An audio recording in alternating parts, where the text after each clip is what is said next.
Long before the steel was ever poured, the giant was born in the quiet desperation of a midnight sigh. Imagine a city wrapped in the deep, velvet dark of a long winter night.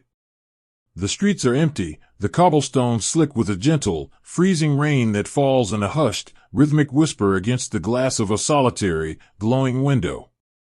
Up there, high above the sleeping streets, the air is thick with the scent of graphite, old parchment, and the faint, bitter aroma of roasted chicory masquerading as coffee. It is a room of shadows and soft amber light, where the only sounds are the steady ticking of a wooden wall clock and the gentle, deliberate sweep of pencils moving across vast, white plains of paper. These are the drafting rooms. And here, in the quietest hours of the night, weary men with heavy eyes and rolled-up shirt sleeves lean over wooden tables. They are engineers, draftsmen, architects of iron. But beneath the stoic faces and the precise, mathematical movements of their hands, they are simply fathers, uncles, and brothers. They are men carrying an invisible, crushing weight, trying to solve an impossible problem with rulers, compasses, and the soft scrape of charcoal. There is a quiet intimacy in the act of drawing. A man leans close to the paper, his breath ghosting over the surface as he guides the T-square. He leaves a piece of himself in every line.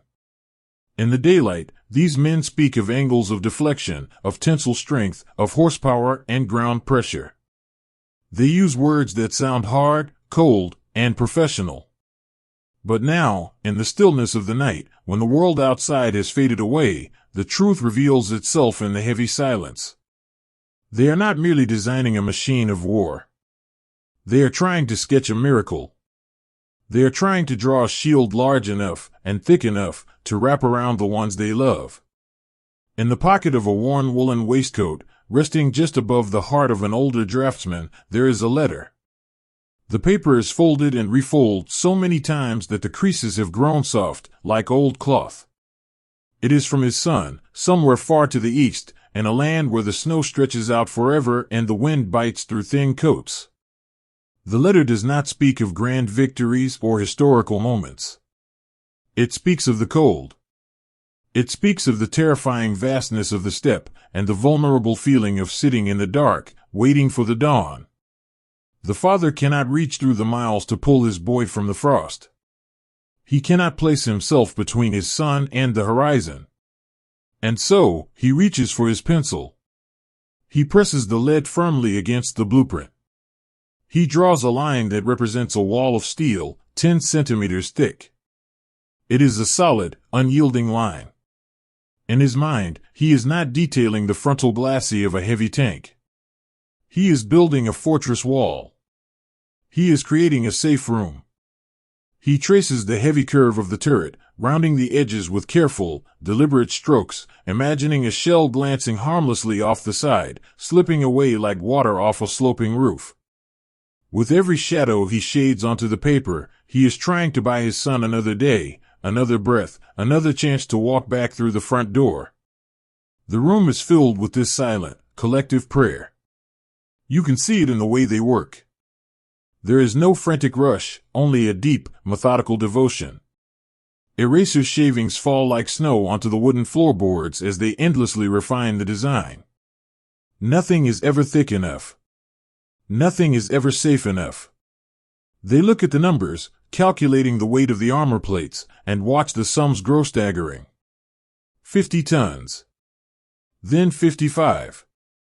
Then more. The sheer mass of the thing they are dreaming into existence is illogical, a burden that the earth itself will struggle to bear. But to a frightened mind in the middle of the night, weight feels incredibly much like safety. The heavier the iron, the closer it feels to an embrace. They draw massive, wide tracks, sketching each interlocking link of metal with painstaking care. They imagine these tracks rolling over the soft, treacherous mud of foreign fields, spreading the tremendous weight of the machine so it will not sink. They want to give their boys a foundation that will not falter, a steady footing in a world that feels entirely unsteady. They spend hours staring at the intricate suspension systems, layering wheels upon wheels in the drawing. They want the ride to be smooth. They want the giant to carry its crew gently, holding them cradled in its belly, safe from the jarring shocks of the earth. It is a beautiful, melancholic illusion. In this warm, quiet room, the universe is reduced to lines and angles, and the mathematics still make sense. If A equals B, then the structure holds. If the steel is hardened to this exact degree, nothing can break it. It is a comforting lullaby of geometry. The engineers wrap themselves in this logic because it is the only thing they can control. Out there, beyond the rain-streaked window, the world is chaotic, unpredictable, and entirely out of their hands. But here, on this vast sheet of blue and white paper, they are the masters of the outcome. Here, they can dictate that the armor will hold.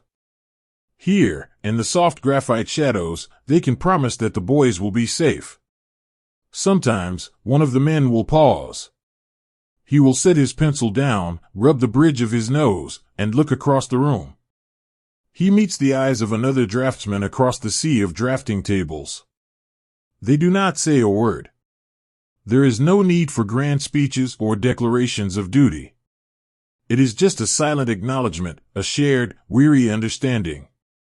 They are both thinking of the letters in their pockets.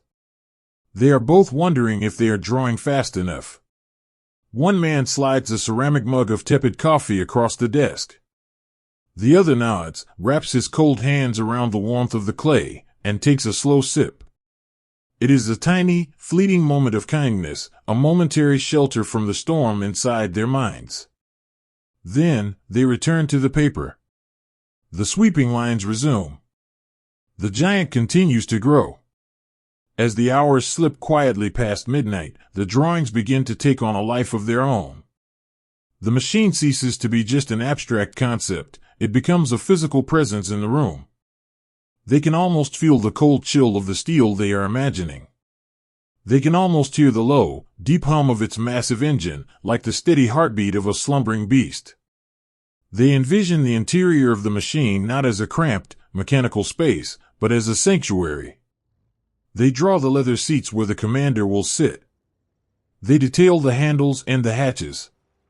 They imagine a young man, perhaps 19 or 20 years old, running his trembling hand along the inside of that thick, unbreachable wall, feeling the cool solidity of the metal, and finally exhaling a breath he has been holding for months. They imagine him feeling safe. This is the great, quiet tragedy of the drafting board. It is a place of absolute purity and profound hope. The pencil does not know the mud. The compass does not know the rust, or the freezing rain, or the terror of a forest at dusk. The paper only knows the dream. And the dream is so perfect, so beautifully rendered in sharp, white lines against the deep blue background. The engineers pour all their love, all their anxiety, all their desperate longing into the mathematics of the armor. They believe, with all their weary hearts, that if they can just make the machine perfect enough, it will be an armor against grief itself. Think of the patience it takes to draw such a thing.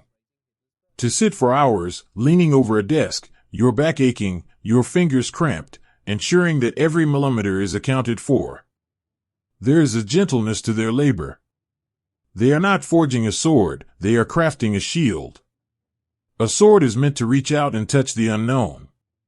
But a shield is meant to bring you home. The entire architecture of the machine they are sketching is defensive, protective, stubborn, and unyielding. It is designed to stand its ground. It is designed to say, no matter what comes out of the dark, you will not pass through here. You will not touch the boys inside. The night wears on, and the rain eventually slows to a gentle mist. The ticking of the clock seems to grow louder as the exhaustion settles deep into the bones of the men. Yet, they do not stop. They are driven by a quiet resilience, a stubborn refusal to give up the paper sanctuary they are building. They check each other's math. They redial their compasses. They sweep away the eraser dust with soft brushes, treating the blueprint with the delicate reverence of a precious artifact. It is, in its own way, a love letter drawn in graphite. Slowly, imperceptibly at first, the deep black of the sky outside the window begins to soften. The edges of the night turn the color of bruised lavender, and then a pale, watery gray. Dawn is coming. The street lamps below flicker and die, their yellow glow replaced by the cool, fragile light of early morning. Inside the drafting room, the men begin to straighten their backs. The scratching of the pencils slows and finally stops. A profound, heavy silence settles over the room, different from the silence of the night. This is the silence of completion. They stand back, wiping graphite-stained hands on their trousers, and look down at the massive sheets of paper pinned to their boards. There it is. The giant.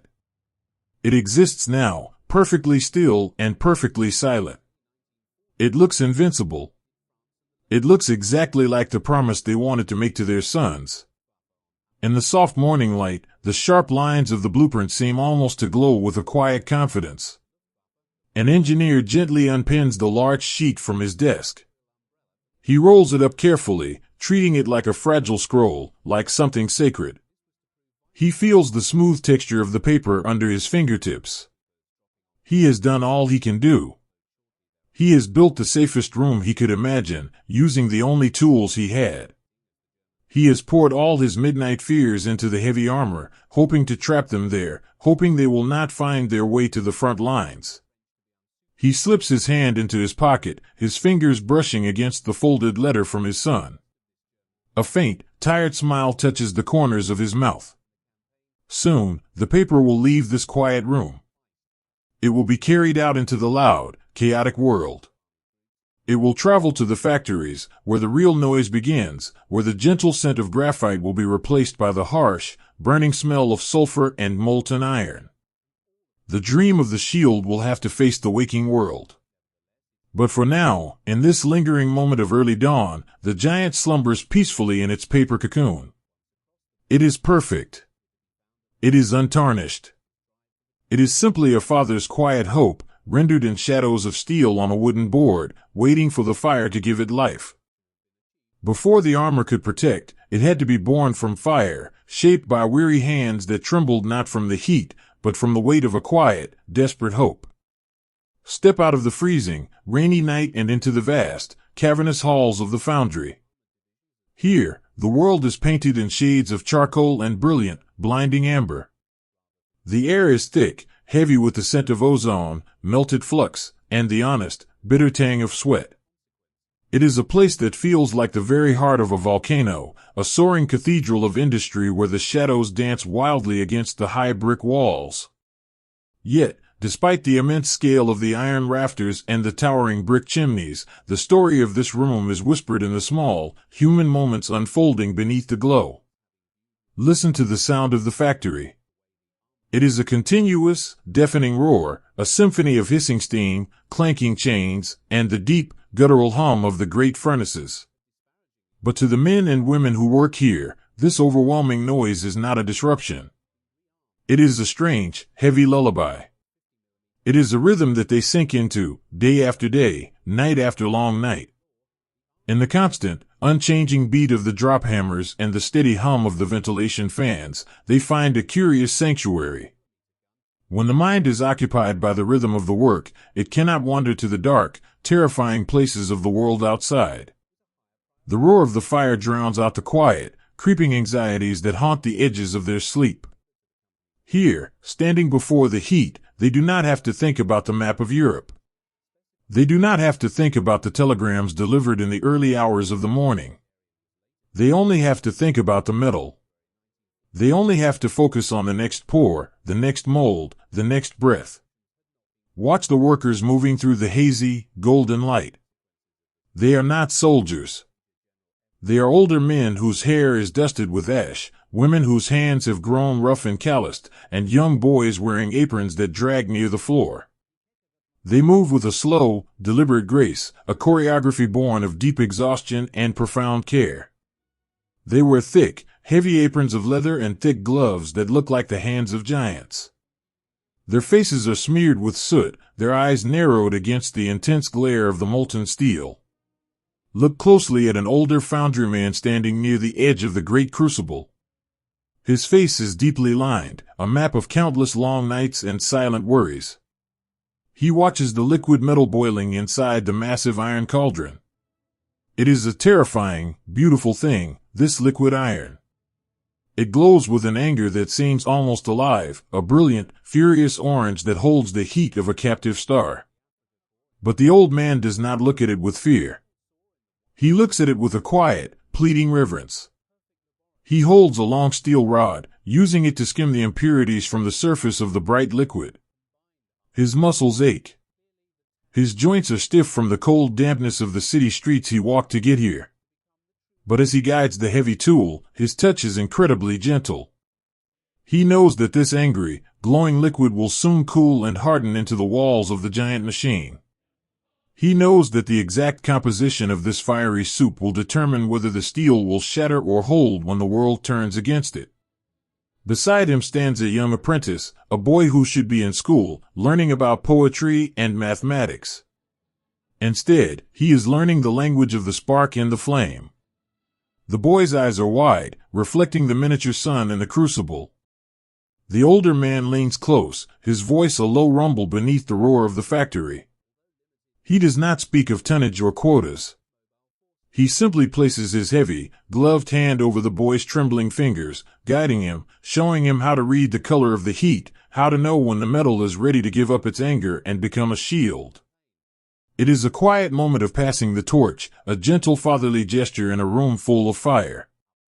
When the moment is exactly right, the great chains groan, and the crucible begins to tip. This is the moment they all wait for. The pouring of the steel. A thick, blindingly bright river of liquid fire spills over the lip of the cauldron and falls into the dark, waiting molds of sand. As the metal hits the earth, millions of tiny, brilliant sparks erupt into the air. They float upward, swirling in the rising heat currents like a swarm of glowing fireflies in a summer night sky.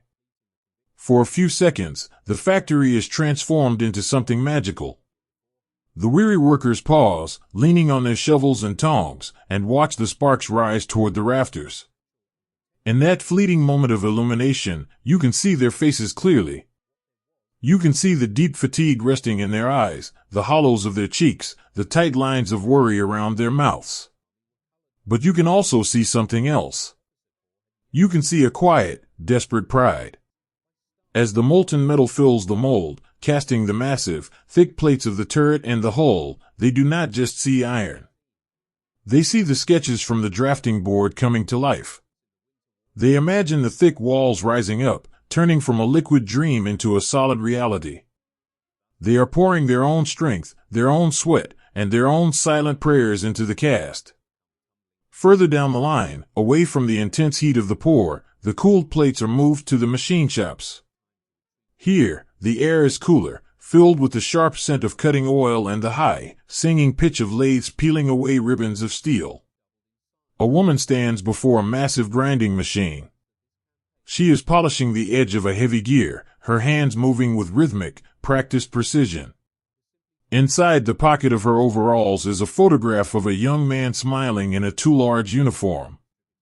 She has not heard from him in 6 weeks. Every time the heavy grinding wheel meets the steel, sending a shower of golden sparks toward the floor, she thinks of him. She runs her bare hand over the smoothed edge of the cold iron. It is smooth as glass, heavy, and immovable. She presses her palm against the flat surface of what will soon be the wall of the giant.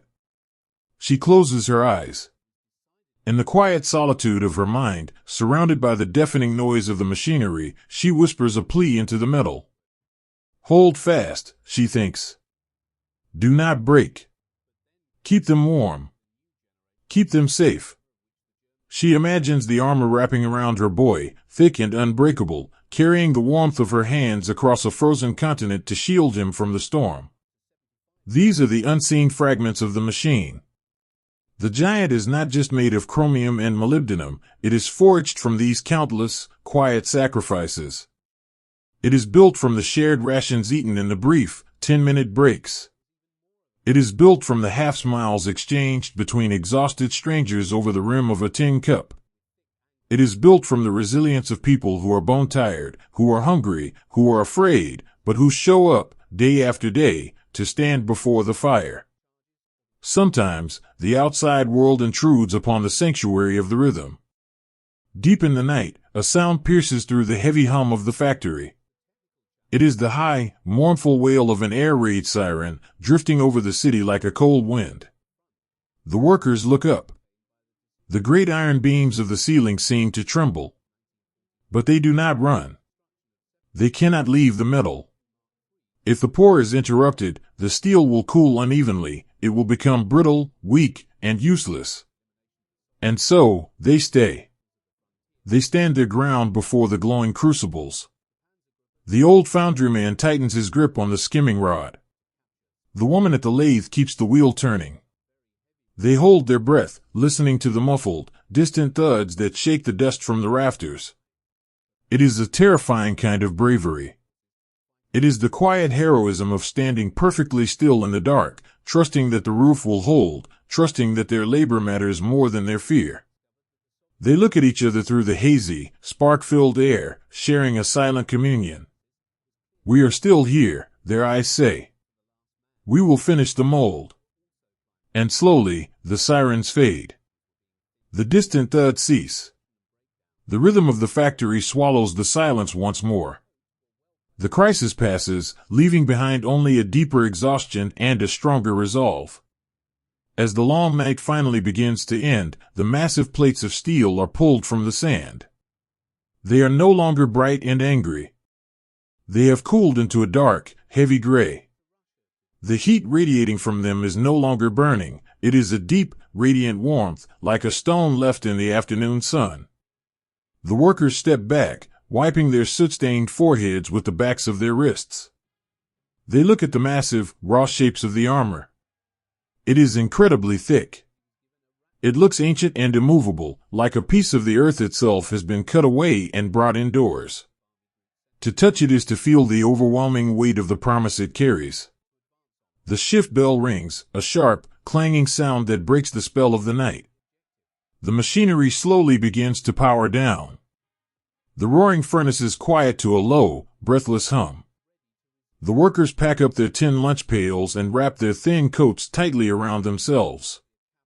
They walk out of the heavy iron doors and step into the cold, pale light of the early morning. Snow has begun to fall, dusting the cobblestones and settling gently on their shoulders. The air is freezing, a sharp shock after the tropical heat of the foundry. They walk in silence, their boots crunching softly in the snow, heading toward small, cold homes and brief hours of sleep. Behind them, the factory stands like a sleeping giant, breathing faint plumes of white smoke into the winter sky. Inside, the massive, gray plates of steel sit waiting in the quiet dark. They are cooling. They are waiting for the bolts, the engines, and the tracks. They are waiting to be assembled into the invincible shield the drafters dreamed of. The workers walking home do not know where the metal will go. They do not know the names of the forests or the steps where the giant will eventually fall. They only know that they stood before the fire. They only know that they gave the steel everything they had, their sweat, their whispered prayers, and their quiet, unbreakable love. And as they disappear into the falling snow, they leave behind the spark, hoping against hope that the heavy iron will be enough to bring the morning light to the ones who wait in the dark. To touch the face of a giant is to feel, for just a fleeting moment, that the world can no longer hurt you. Picture a quiet morning in a forest clearing, far behind the restless lines of the front. The sun has not yet fully risen, and the world is painted in the soft, muted blues and grays of early dawn. A thick, cool mist clings to the damp earth, rolling lazily through the tall pines and settling over a long row of flatbed railway cars. The air is entirely still, holding its breath, smelling of pine needles, wet iron, and the damp wool of heavy winter coats. Standing along the edge of the tracks are the young men. They are boys, mostly, with faces that are far too tired for their years. They stand close together for warmth, their hands buried deep in their pockets, their breath pluming in the cold air like small, quiet ghosts. They have seen the vast, unforgiving plains. They have known the terrifying fragility of sitting inside thin, rattling boxes of metal, jumping at every loud noise, holding their breath whenever the shadows in the tree line seem to move. They carry a deep, quiet exhaustion in their bones, a weariness born of constant, waking fear. But today, they are waiting for a promise. They have heard the whispered rumors echoing through the supply tents and the mess halls. They have heard stories of a new machine, something born from the deepest nights of the drafting rooms and the hottest fires of the foundries. A machine designed not just to fight, but to protect. Through the mist, the silhouettes slowly begin to emerge. They are covered in heavy, dew-soaked canvas tarps, but even hidden, their sheer mass is staggering. They do not look like machines. They look like monuments. They look like pieces of a mountain that have been carved out and set upon iron tracks. A quiet command is given, and the boys step forward. They reach up, their cold fingers grasping the rough, wet canvas, and pull. The heavy fabric slides backward with a slow, sighing sound, tumbling to the wooden deck of the train car. And there, resting in the pale morning light, is the giant. A collective, breathless silence falls over the clearing. The young men do not cheer. They do not shout. They simply stare. They are looking at walls of steel so thick, so impossibly heavy, that the mind struggles to understand them. The metal is painted in fresh, dark colors, smelling of new oil and heavy grease. It is completely unscarred. It is a pristine, silent guardian, towering above them like a protector drawn from an ancient myth. Slowly, almost hesitantly, a young driver steps forward. He is no more than 19, with dirt beneath his fingernails and a photograph of his little sister folded securely in his chest pocket. He walks up to the towering front of the machine. He pulls off his knitted glove, revealing a hand that trembles slightly in the morning chill. He reaches out and places his bare palm flat against the sloping frontal armor. The steel is freezing to the touch, biting into his skin. But to this frightened boy, it is the warmest, most comforting feeling in the entire world. He runs his hand over the rough, textured surface of the metal. He leans his weight against it, and the machine does not move. It does not yield an inch. He knocks his knuckles against the steel, expecting the hollow, ringing sound he is so used to. Instead, the armor answers with a dull, heavy, lifeless thud. It is the sound of absolute solidity. It is the sound of a castle wall. He closes his eyes, leaning his forehead against the cold iron, and lets out a long, trembling sigh. For the first time in countless months, the tight, heavy knot of dread in his stomach begins to unravel. He feels a profound, sweeping wave of relief wash over him. In the quiet solitude of his mind, he realizes something beautiful and heartbreaking. He feels safe. This is the gift of the armor. It is not just a physical barrier, it is a psychological sanctuary. As the other crew members step forward to touch their new home, you can see the invisible burdens lifting from their shoulders. They climb up the sides of the machine, their boots ringing softly against the heavy tracks. They do not scramble or rush. They move with a newfound, quiet dignity, buoyed by the immense weight of the steel beneath them. A young commander climbs to the very top, gripping the edges of the open cupola. He looks down at his crew, boys he has promised to bring home, boys he has watched over through countless terrifying nights. He looks at the impossible thickness of the hatch resting in his hand. He feels the weight of it, a weight that requires both arms to pull shut. When it closes, it seals with the heavy, final lock of a bank vault. He slides down into the turret. The inside of the giant is surprisingly quiet. The thick walls absorb the sounds of the forest outside. It smells of fresh paint, oiled leather, and the electric hum of dormant power. It is a snug, enclosed world, painted in soft, calming ivory.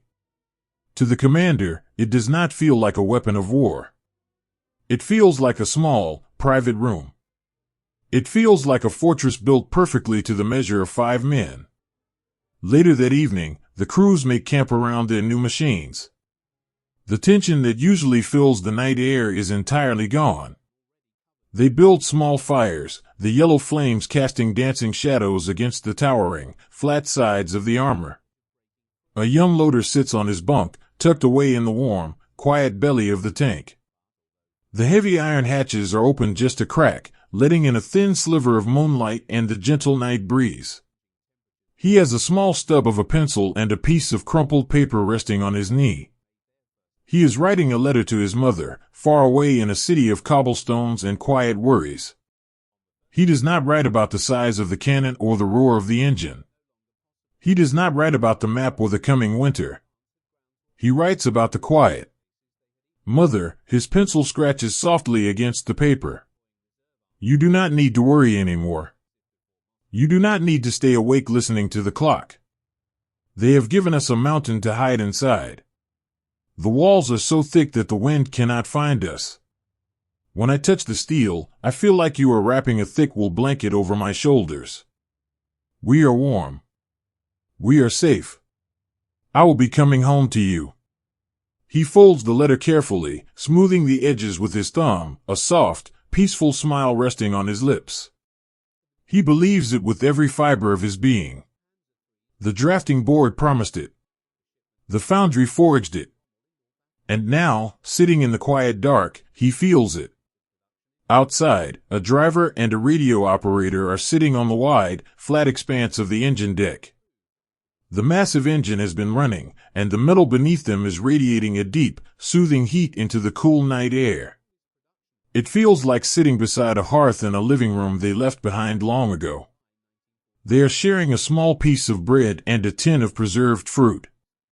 They are talking in hushed, relaxed whispers. For the first time in memory, they are not talking about tomorrow's march or the shadows in the trees. They are talking about the future. They are talking about the girls they left behind, about the quiet rivers they want to fish in when the world is still again, about the small, mundane, beautiful things of a peaceful life. The giant has given them back the luxury of tomorrow. It has wrapped them in an illusion so heavy and so perfect that it feels entirely real. As the night deepens, the fires slowly burn down to glowing red embers. The young men climb into their massive steel guardians. They pull the heavy hatches shut, sealing themselves inside their ivory-painted sanctuaries. The forest grows completely silent. The moon rises high, casting a pale, silver light over the sleeping camp. The giants sit absolutely motionless beneath the ancient pines, looking like great, sleeping beasts of iron. They are heavy, immovable, anchoring the dreams of the boys tucked safely within their bellies. If you were to walk past them in the dark, you would hear nothing but the gentle, rhythmic breathing of young men who are finally resting in peace. They are asleep, deeply and truly asleep, lulled by the immense, quiet promise whispered in the armor. They do not know what the vast, freezing plains ahead will bring. They do not know about the mud, or the numbers, or the relentless turning of the tide. Tonight, those things do not matter. Tonight, there is only the thick, cold steel, standing guard in the dark. Tonight, they are untouchable. And as the stars turn slowly over the quiet forest, the giant holds them gently in its heavy, iron embrace, allowing them to dream of home. Even the heaviest iron can be swallowed by the quietest earth. Imagine a forest where the trees stretch so high they seem to hold up the gray, weeping sky. It is autumn, deep in the north, near a city whose name the young men only whisper. The world here is painted in melancholy hues of fading gold, burnt umber, and a damp, endless gray. A gentle, freezing mist drifts through the silver trunks of the ancient birches, clinging to the yellow leaves that drift lazily to the forest floor. It is a place of profound, ancient silence, where the earth feels soft and tired, ready to pull the blanket of winter over its shoulders and sleep. Into this quiet world, the giants arrive. The heavy transport trains hiss to a halt at the end of the line, the steam from their engines mixing with the morning fog. The boys who touched the pristine steel just weeks ago, who felt the undeniable promise of the armor, now stand on the edge of a vast, unknown wilderness. They unchain the massive machines from the flatbeds, their breath pluming in the crisp air. As the heavy engines roar to life, coughing clouds of blue diesel smoke into the clean forest air, the young crews feel a familiar surge of comfort. They climb into the bellies of the beasts, pulling the heavy steel hatches shut against the damp chill. Inside, the pale ivory walls glow softly in the dim light of the instrument panels. They are back inside their fortress. They are safe. As the column begins to move, the earth trembles. The wide, heavy tracks bite into the soil, leaving deep, intricate patterns pressed into the fallen leaves. For a while, the journey feels like a grand, slow procession. The young driver sits behind his levers, peering through the thick glass block of his visor. He watches the silver birch trees parting before them like tall, silent sentinels. The ride is surprisingly smooth, the massive overlapping wheels of the suspension absorbing the bumps and roots of the forest floor. The boys in the turret lean back in their leather seats, listening to the deep, steady hum of the engine. It is a comforting lullaby. They feel invincible, wrapped in centimeters of impenetrable steel, moving steadily through a world that cannot touch them. But the earth in this place is deceitful. Beneath the beautiful, golden carpet of autumn leaves lies an ancient, sleeping ocean of peat and dark water. It is a landscape of hidden swamps and soft, yielding bogs, a place that has swallowed armies for centuries without ever making a sound. The rain begins to fall. It is not a violent storm, just a soft, persistent drizzle that seems to fall in slow motion. It coats the sloping armor of the machines in a fine sheen of water, turning the dust into a slick, dark paste. And as the rain falls, the ground beneath the tracks begins to change. The firm, reassuring crunch of dirt turns into a wet, heavy squelch. The driver feels it first. The levers in his hands grow heavy. The giant, which had been gliding so effortlessly through the trees, begins to labor. The engine pitch rises from a low, confident hum to a strained, desperate whine. The boy presses the accelerator, trying to push through, but the forward momentum slows to an agonizing crawl. He looks through his visor. The ground in front of him is no longer solid earth, it is a dark, churning soup of black mud and broken roots. The massive tracks, designed to spread the immense weight of the machine, are suddenly fighting against an enemy that has no shape, no front line, and no mercy. The mud does not try to pierce the armor. It does not try to shatter the steel.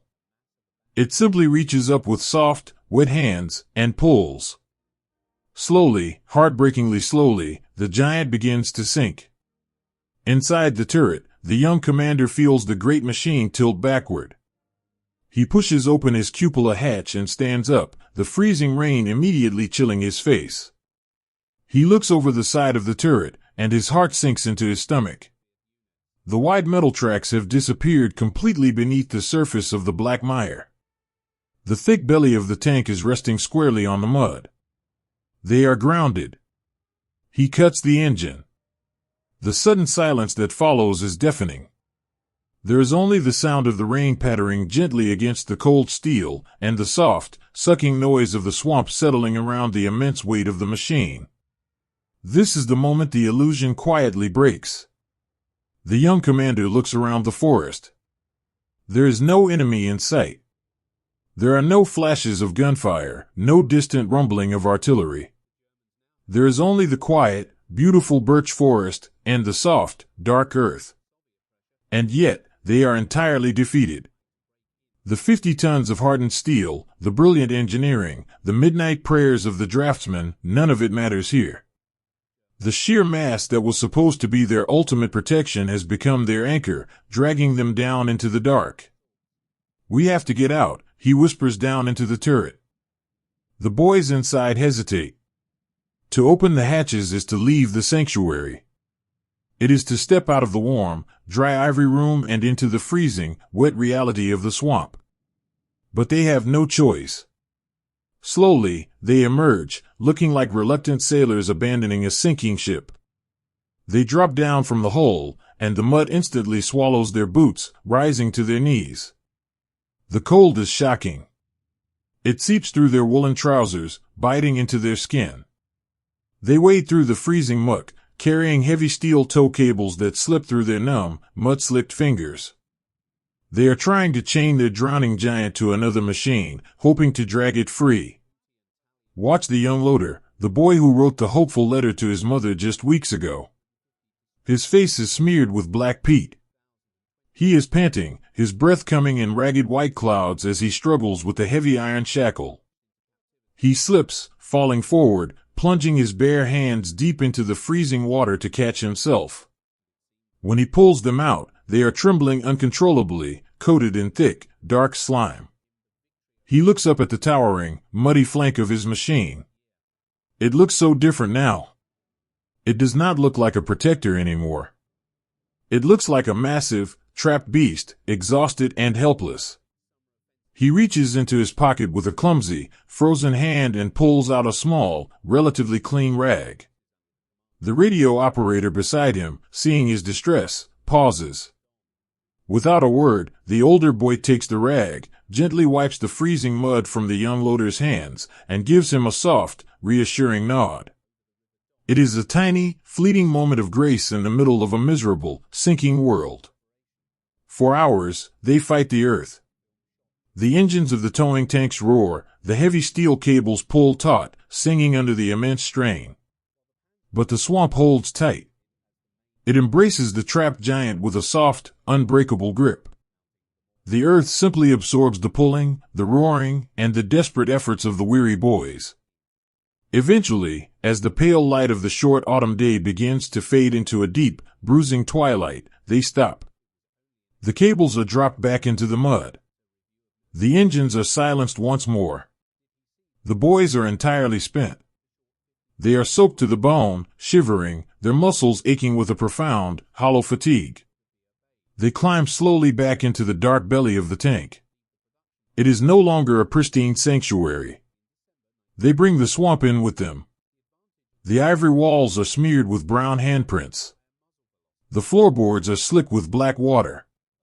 The cold dampness of the forest has seeped through the open hatches, settling heavy and permanent in the air.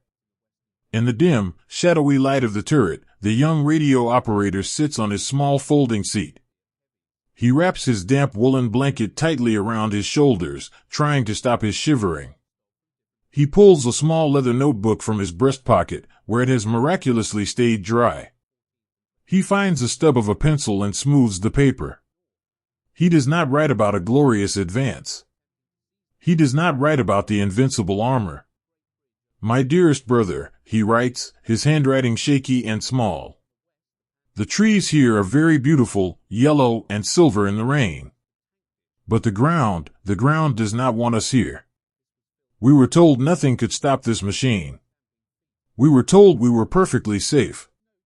But today, the earth simply opened its mouth and swallowed our heavy iron. I am so tired, and I am so very cold. The steel walls keep the wind away, but they cannot keep out the damp. They cannot make us lighter. I looked at the mud covering the tracks today, and I realized something frightening. The earth does not care how thick our armor is. It does not care about our engineering. We are too heavy for this world. He closes the book, resting his tired head against the cold steel of the radio set. He closes his eyes, listening to the gentle, rhythmic tapping of the rain on the roof. Outside, the forest grows completely dark. The mist thickens, wrapping the stranded giants in a soft, white shroud. They sit scattered through the trees, sunken deep into the mire, their massive gun barrels resting heavily just above the tall reeds. They look like ancient monuments slowly being reclaimed by nature, monuments to a dream that was too heavy to carry. The footprints the boys left in the mud slowly fill with dark rainwater, washing away the evidence of their struggle. The swamp returns to its deep, silent slumber. The illusion of invincibility has not been shattered by a sudden, violent blow. It has simply sunk quietly away, dissolved by the gentle, persistent rain and the soft, forgiving embrace of the autumn mud. And as the weary crews sleep fitfully in the damp, freezing dark, the quiet cracks in their confidence begin to widen, just a little, in the endless silence of the night.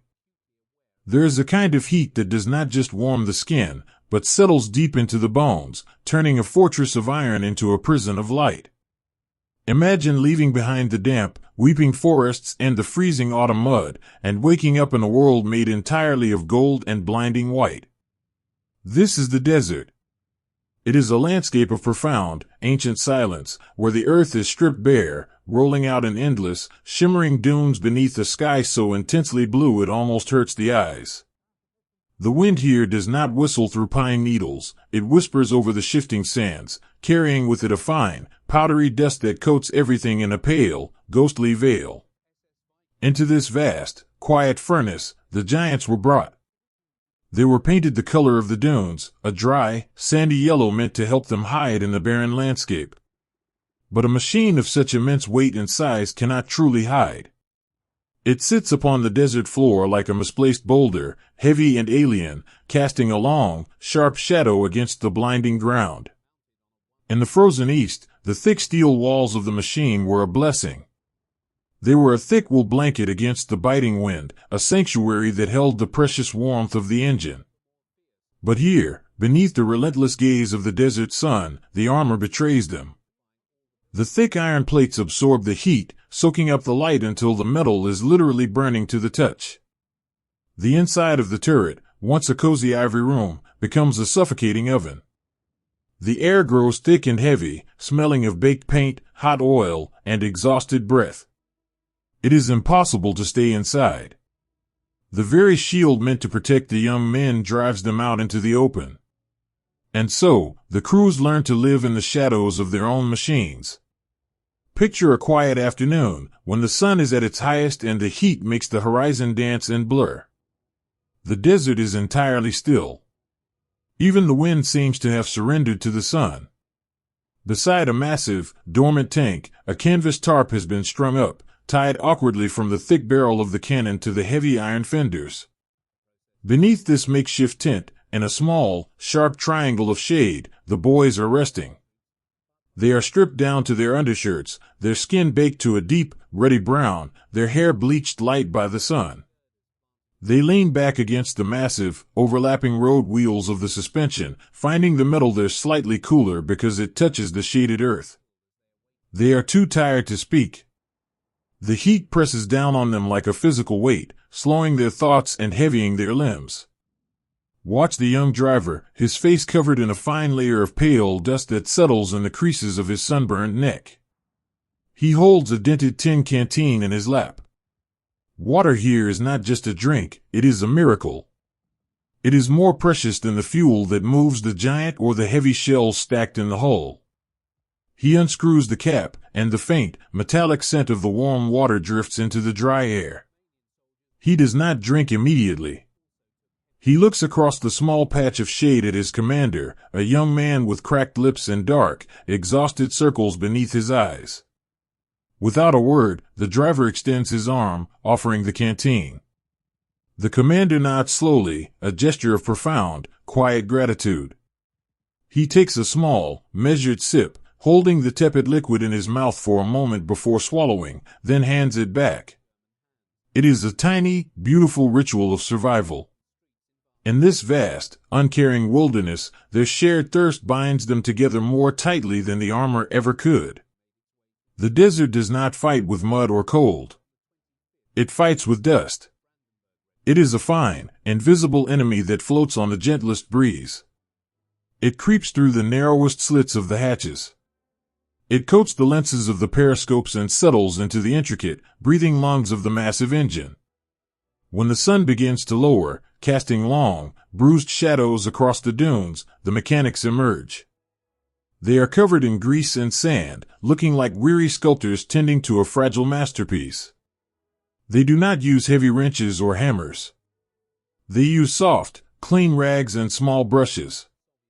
They lean over the open engine deck, working in absolute silence, gently wiping the fine powder from the delicate filters and carburetors. They touch the machine with a surprising tenderness, knowing that a single handful of this ancient sand is enough to choke the life out of the giant. They are trying to soothe the beast, coaxing it to breathe in a world that is suffocating them all. As evening falls, the desert undergoes a magical, fleeting transformation. The fierce, blinding heat evaporates, replaced by a cool, gentle breeze that sweeps across the dunes. The sky turns the color of a bruised peach, then a deep, vibrant violet, before finally settling into a sprawling canopy of velvet black. The stars here are different from the stars in Europe. They are impossibly bright, scattered like crushed diamonds across the vastness of the dark. In the quiet of the night, the giant finally begins to cool. You can hear it.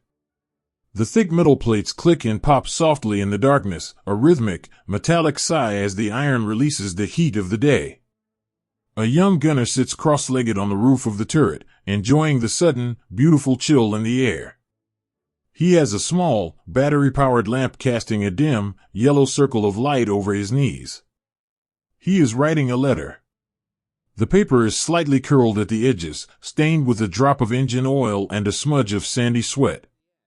He writes slowly, his pencil moving with deliberate care.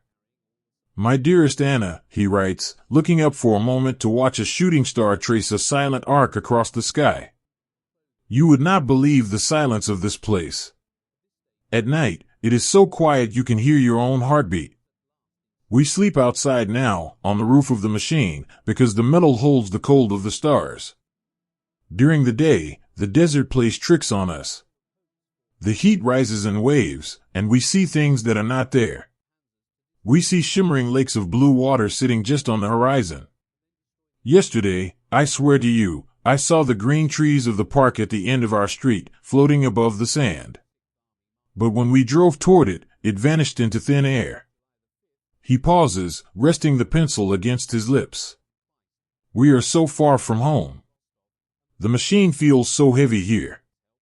It was made for forests and roads, not for this ocean of sand. Sometimes, when the wind blows and the dust covers the tracks, I feel like we are just a mirage ourselves. I feel like if the wind blew hard enough, it would scatter us into the sky, armor and all. I close my eyes and try to remember the smell of rain on the cobblestones. Please, walk in the garden for me when it rains. He folds the letter, tucking it into his breast pocket, placing it close to his heart. He switches off the small lamp. The darkness instantly swallows the tank, leaving only the starlight reflecting faintly off the polished glass of the commander's cupola. The boys wrap themselves in thin woolen blankets, lying close together on the wide, flat engine deck. The metal beneath them is cool and solid. They look up at the infinite, starry sky, feeling unimaginably small. The desert does not care about their war. It does not care about the flags they fly or the thick armor they hide behind. It is an ancient, patient force. It watches the young men build their little patches of shade, it watches them share their warm water, and it watches them dream of green trees and falling rain. There is a quiet heroism simply in enduring this place. To wake up each morning, feeling the weight of the heat pressing down, and still find the gentleness to offer a friend the last drop from a canteen. To carefully brush the dust away from a fragile engine, not for glory, but just so they might move a few miles closer to home. As the night deepens, the young crew falls asleep. The wind whispers softly against the steel, piling small, gentle drifts of sand against the road wheels. The giant rests in the quiet dark, no longer an invincible shield, but just a heavy, tired monument in a sea of dust, watching over the sleeping boys who dream of mirages in the dark. It is one thing to wear a crown of iron, but it is a far heavier thing to carry the fragile weight of another man's hope. Imagine a long, muddy road stretching through a dense, quiet forest of dark pines. A steady, freezing drizzle falls from a sky the color of bruised slate. Along this road walks a line of weary foot soldiers. They are gray, exhausted ghosts moving in slow motion, their shoulders slumped beneath wet woolen coats, their boots dragging through the deep, clinging mire. They have been walking for days, retreating from an invisible storm, driven by a quiet, gnawing despair that has settled deep into their bones. They do not speak. The only sound is the rhythmic, squelching sigh of 1,000 heavy boots in the mud. Then, from behind them, comes a deep, resonant rumble. It is a vibration that starts in the soles of their boots and travels up into their tired chests. The soldiers stop. They turn, stepping to the edge of the road, parting like a weary sea. Emerging from the silver mist, slow and majestic, is the giant. The massive tracks churn the earth, the heavy engine purrs with a confident, rhythmic hum, and the great gun barrel points forward, parting the rain. But the soldiers on the ground do not look at the armor. They look up. High above them, standing in the open cupola of the turret, is the commander. To the men in the mud, this figure in the dark uniform is not just a soldier. He is a savior. He is the master of the invincible machine, a demigod of steel sent to stand between them and the dark horizon. As the giant rolls past, you can see the profound change in the faces of the infantry. The hollow, haunted looks in their eyes soften. Tired backs straighten just a fraction. A young boy holding a heavy rifle manages a faint, hopeful smile and raises a trembling hand in greeting. They believe, with a desperate, childlike faith, that as long as this machine and this commander are here, they are finally safe. The commander looks down from his perch. He raises his gloved hand in return. He offers a slow, reassuring nod. His face is set in a mask of absolute, unshakable confidence. He looks like a king surveying his protected realm. But beneath the heavy leather jacket, his heart is beating like a trapped bird. He is not a king. He is barely 22 years old. Just a few years ago, he was a student, sitting in a quiet, sunlit room, worrying about mathematics and listening to the rain tap against the window glass. Now, he stands atop 55 tons of iron, carrying the impossible burden of being everyone's last hope. It is a uniquely lonely place to be, up in that cupola. The physical elevation separates him from the men on the ground, but it also isolates him from his own crew hidden away in the warm belly of the machine. He is the eyes of the giant. He is the one who must look out into the mist and pretend he knows exactly what to do. He feels the eyes of the infantry tracking him as he passes. He feels the sheer, suffocating weight of their trust. They do not know what he knows. They do not know how fragile the giant truly is. They do not know about the transmissions that groan and break under the immense strain, or the fuel gauges that hover perpetually near empty. They only see the myth. They only see the thick armor. And so, he must play the part. He must wear the crown, no matter how heavy it has become. He keeps his hands resting casually on the rim of the hatch, hiding the fact that his fingers are trembling slightly from exhaustion and a quiet, persistent dread. He forces his breathing to remain slow and steady. He is protecting the infantry not with the cannon, but with his posture. He is giving them the gift of a beautiful illusion, allowing them to believe in miracles for just a little while longer. As the afternoon light slowly bleeds away into a deep, purple twilight, the column finally halts in a small, sheltered clearing. The engine of the giant is cut, and the sudden silence of the forest rushes in, accompanied only by the soft, pattering sound of the rain against the metal. The day's performance is over. Inside the cramped, dimly lit turret, the crew begins to settle in for the night. The radio operator pulls off his headset, rubbing his tired eyes. The loader curls up in his small, canvas seat, pulling a rough blanket to his chin. They are good boys, loyal and brave, and they look to their commander with the exact same absolute trust as the infantry on the road. "Good night, sir," the gunner whispers softly, his voice heavy with sleep. "You got us through another one." The commander offers a gentle smile in the dim, green light of the instrument dials. "Rest well. We are safe here." He watches his crew as their breathing slows and deepens. They fall asleep so quickly because they believe he is watching over them. They believe his shoulders are broad enough to carry all their fears. And for them, he will make it so. He waits until he is entirely sure they are asleep. Then, he reaches up and pulls the heavy steel hatch shut over his head. The thick metal locks into place with a dull, heavy clack, sealing the tank off from the outside world. The sound is final. It is the sound of a vault closing. In the sudden, complete darkness, the young commander finally lets the mask slip. The straight posture dissolves. His shoulders slump forward, heavy and aching. He rests his forehead against the cold, unyielding curve of the turret wall, and he closes his eyes. In this tiny, pitch-black space, surrounded by sleeping boys and silent iron, the tears he has held back all day finally come. They are not tears of panic, but of a profound, overwhelming weariness. This is the secret purpose of the armor. It is not just there to keep the enemy out. Tonight, it is there to keep the crew from seeing the truth.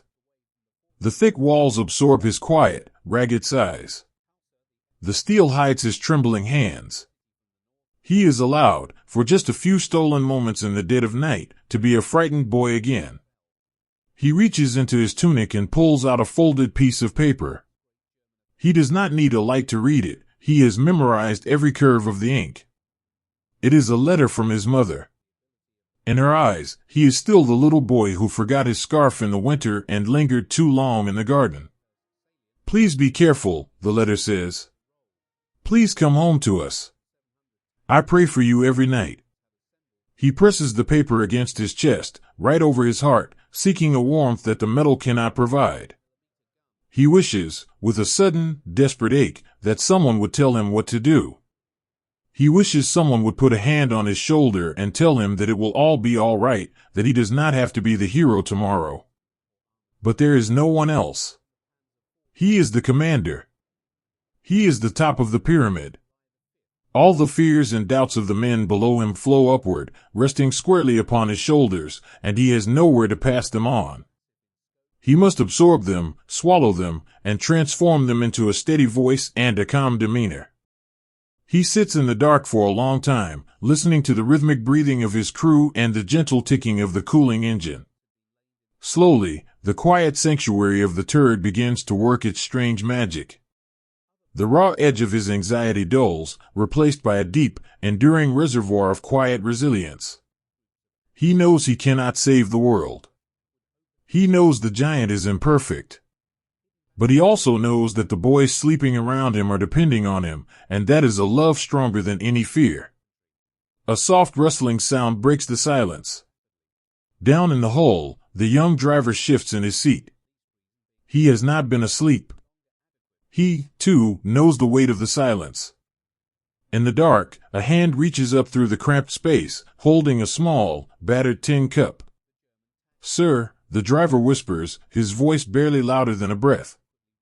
"I saved some of the tea from supper. It's still a little warm."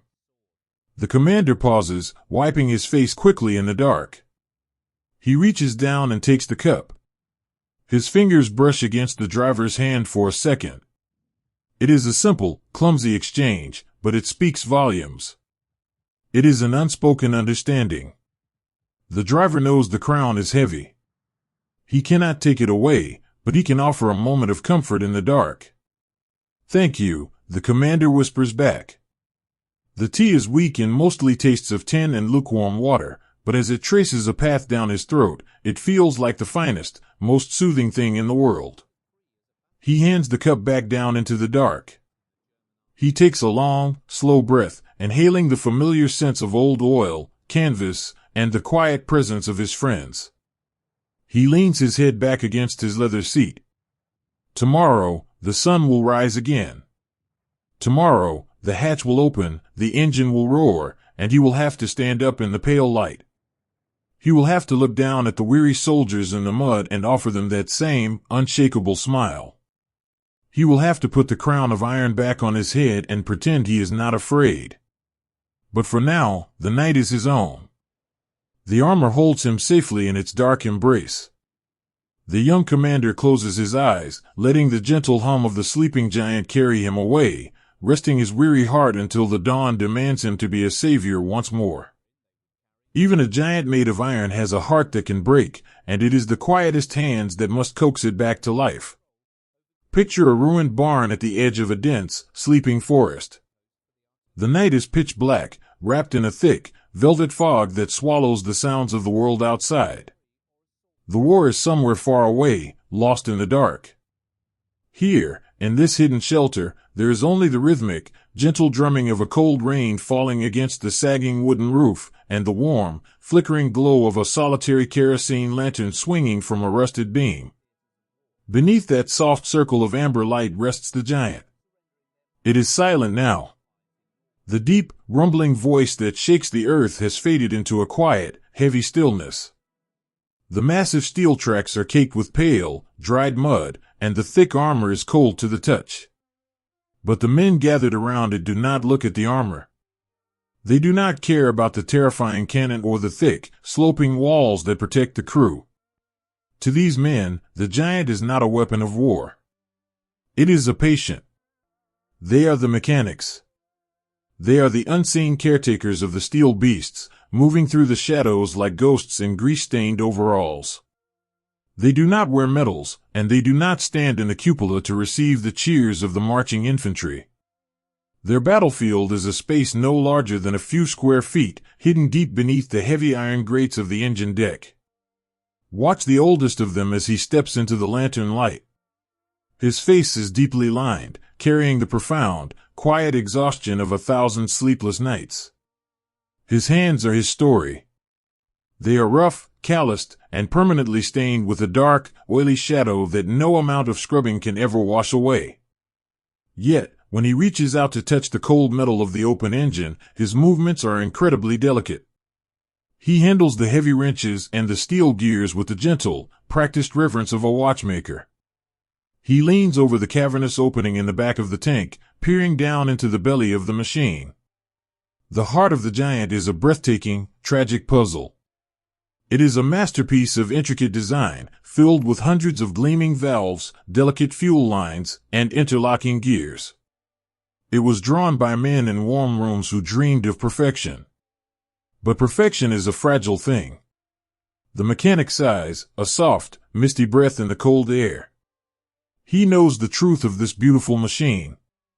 He knows that it was built for a pristine world that does not exist here. It was made for smooth, paved roads and gentle slopes, not for the sucking mud of the swamps or the choking, ancient dust of the desert. He knows that the very complexity that makes the giant so powerful is exactly what breaks its heart time and time again. A single grain of sand, a single drop of frozen water, a single sudden jolt, and the magnificent beast is reduced to 50 tons of dead weight. He picks up a heavy canvas rag and begins to wipe the thick layer of grime away from a cracked manifold. He does not curse the machine. He does not feel anger toward it. Instead, he feels a strange, paternal sorrow. He whispers to it, his voice a low, soothing murmur that blends with the sound of the rain. There now, he murmurs softly, his stained fingers tracing the broken edge of the metal. You tried to carry too much today. We asked too much of you. Let's see if we can bind this up. Let's see if we can help you breathe again.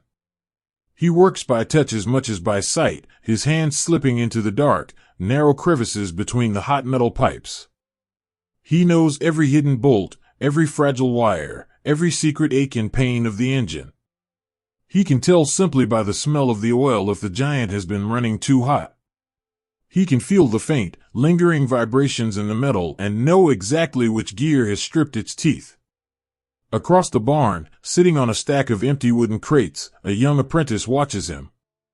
The boy is barely old enough to shave, his face smudged with soot and grease, his eyes heavy with a crushing, absolute fatigue.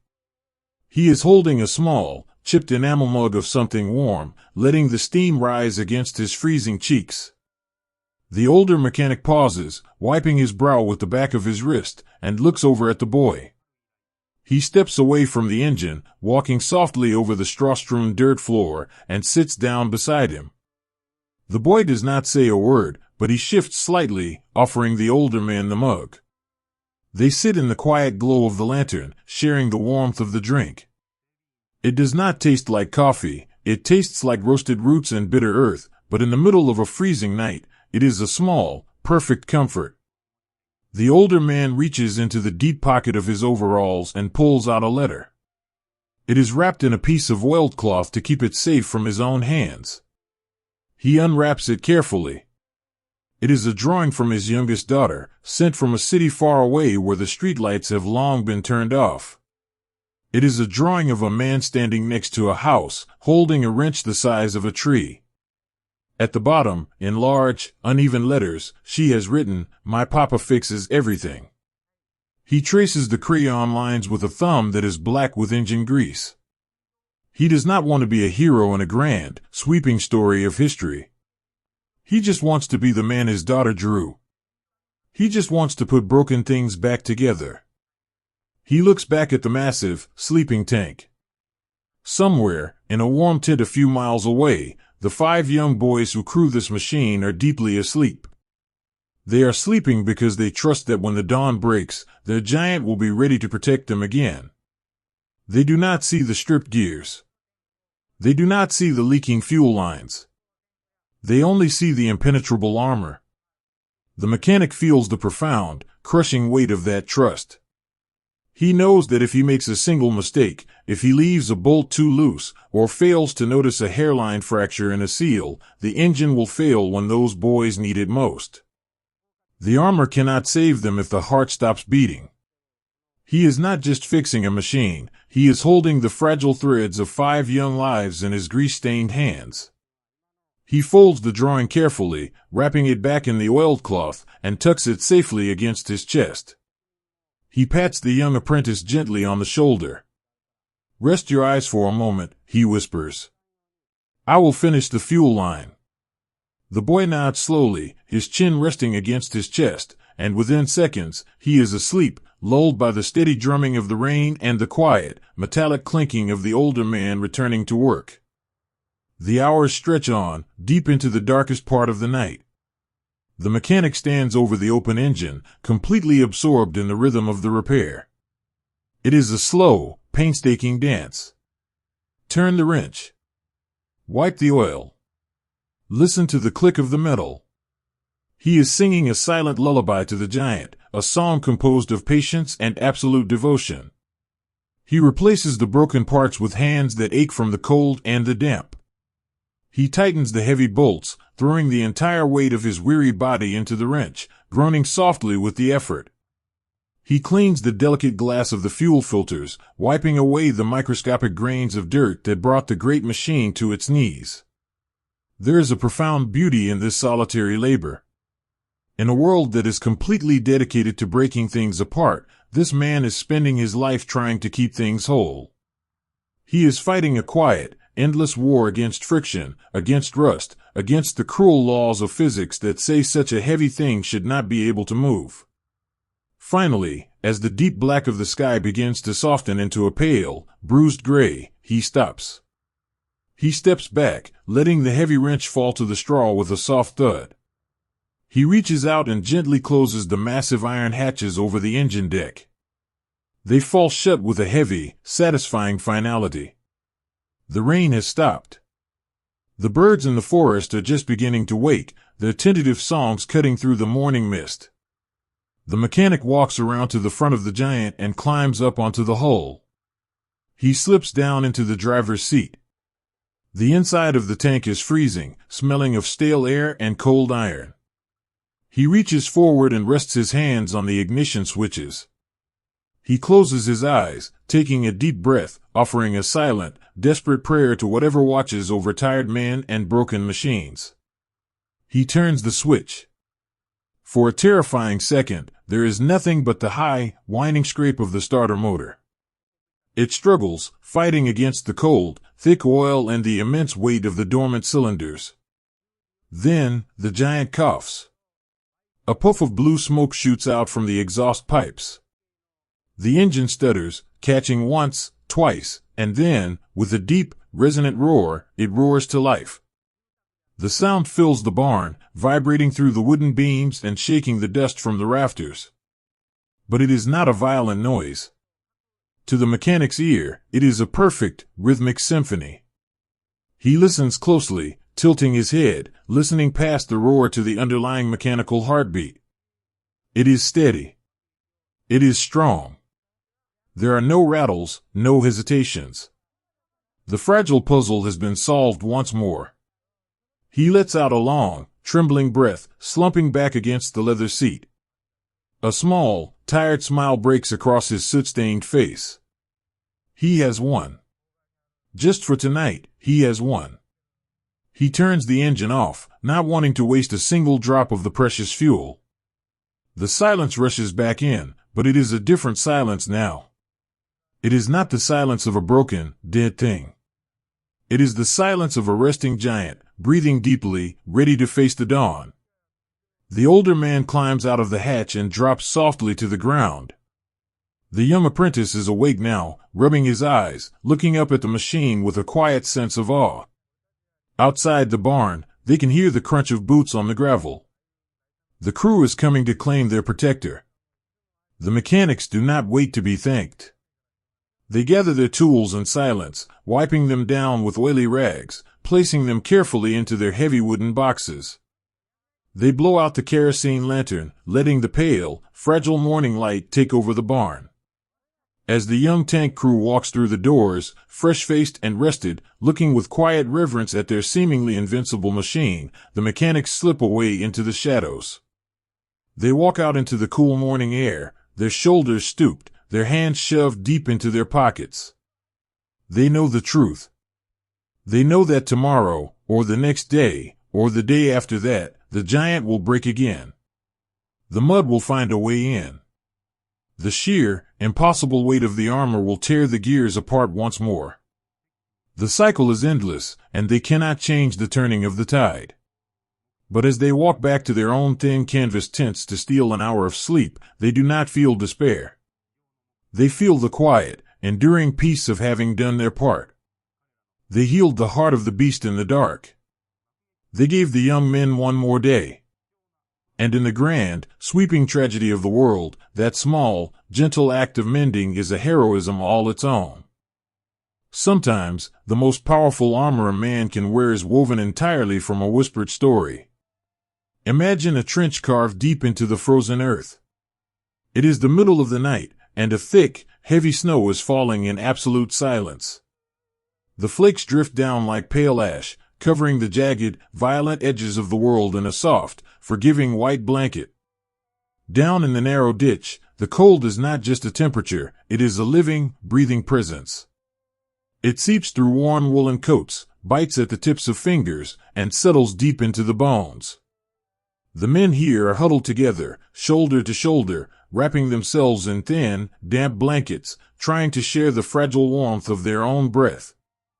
The darkness stretching out before them is vast, silent, and terrifying.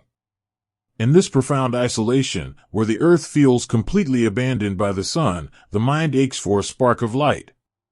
It searches desperately for a reason to close heavy eyes and believe that tomorrow will be safe.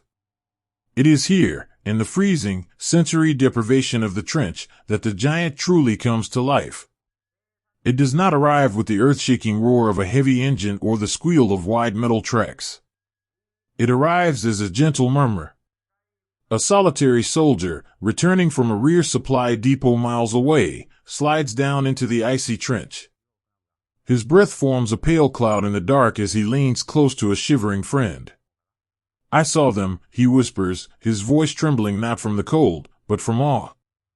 "I saw the new machines." He describes shapes looming in the morning mist, machines as large as houses, painted the color of the winter shadows. He speaks of armor plates so thick that a man could not wrap his arms around them. He speaks of a cannon so long and powerful it could strike the very horizon. He has not seen them move. He has not seen them fight. He has only seen them resting, silent and immense beneath the trees. But in the telling of the tale, the machine sheds its earthly weight. It ceases to be an assembly of cold iron, oil, and fragile gears. It becomes a legend. Down the winding, frozen trench, the story travels like a gentle, warming ember passed from hand to hand. One shivering soldier whispers it to the next, a quiet game of telephone played in the dark. And with every telling, the giant grows. To men who feel impossibly small and vulnerable against the endless, sweeping steps, this story is a miraculous gift. They eagerly shape the myth, smoothing over the jagged realities of war with the soft clay of their own desperate hope. They need a protector. They need a guardian angel cast in impenetrable steel. In a dugout carved into the muddy wall, illuminated by the frail, flickering glow of a single candle, an older sergeant sits with a group of very young recruits. These boys are trembling, their knees pulled tight to their chests, listening to the wind howl across the flat earth above. They are terrified of the emptiness out there. The sergeant looks at their pale, frightened faces. He does not talk to them of strategy, or holding the line, or the grim odds of the winter. Instead, he tells them a bedtime story. He speaks in a low, soothing rumble, his voice blending with the gentle hiss of the falling snow. You do not need to worry about the dark, he tells them gently, leaning closer to the candle flame. Somewhere out there, just behind us in the forest, the great iron beasts are waiting. They are awake, and they are watching over us. They are so heavy the earth shakes when they wake, and their skin is made of steel that nothing in this world can break. When the sun rises, if the shadow comes for us, they will step out from the trees. They will stand in front of us, and you will walk behind a wall that cannot be shattered. The young boys listen, their wide eyes reflecting the golden candlelight. And slowly, beautifully, the trembling stops.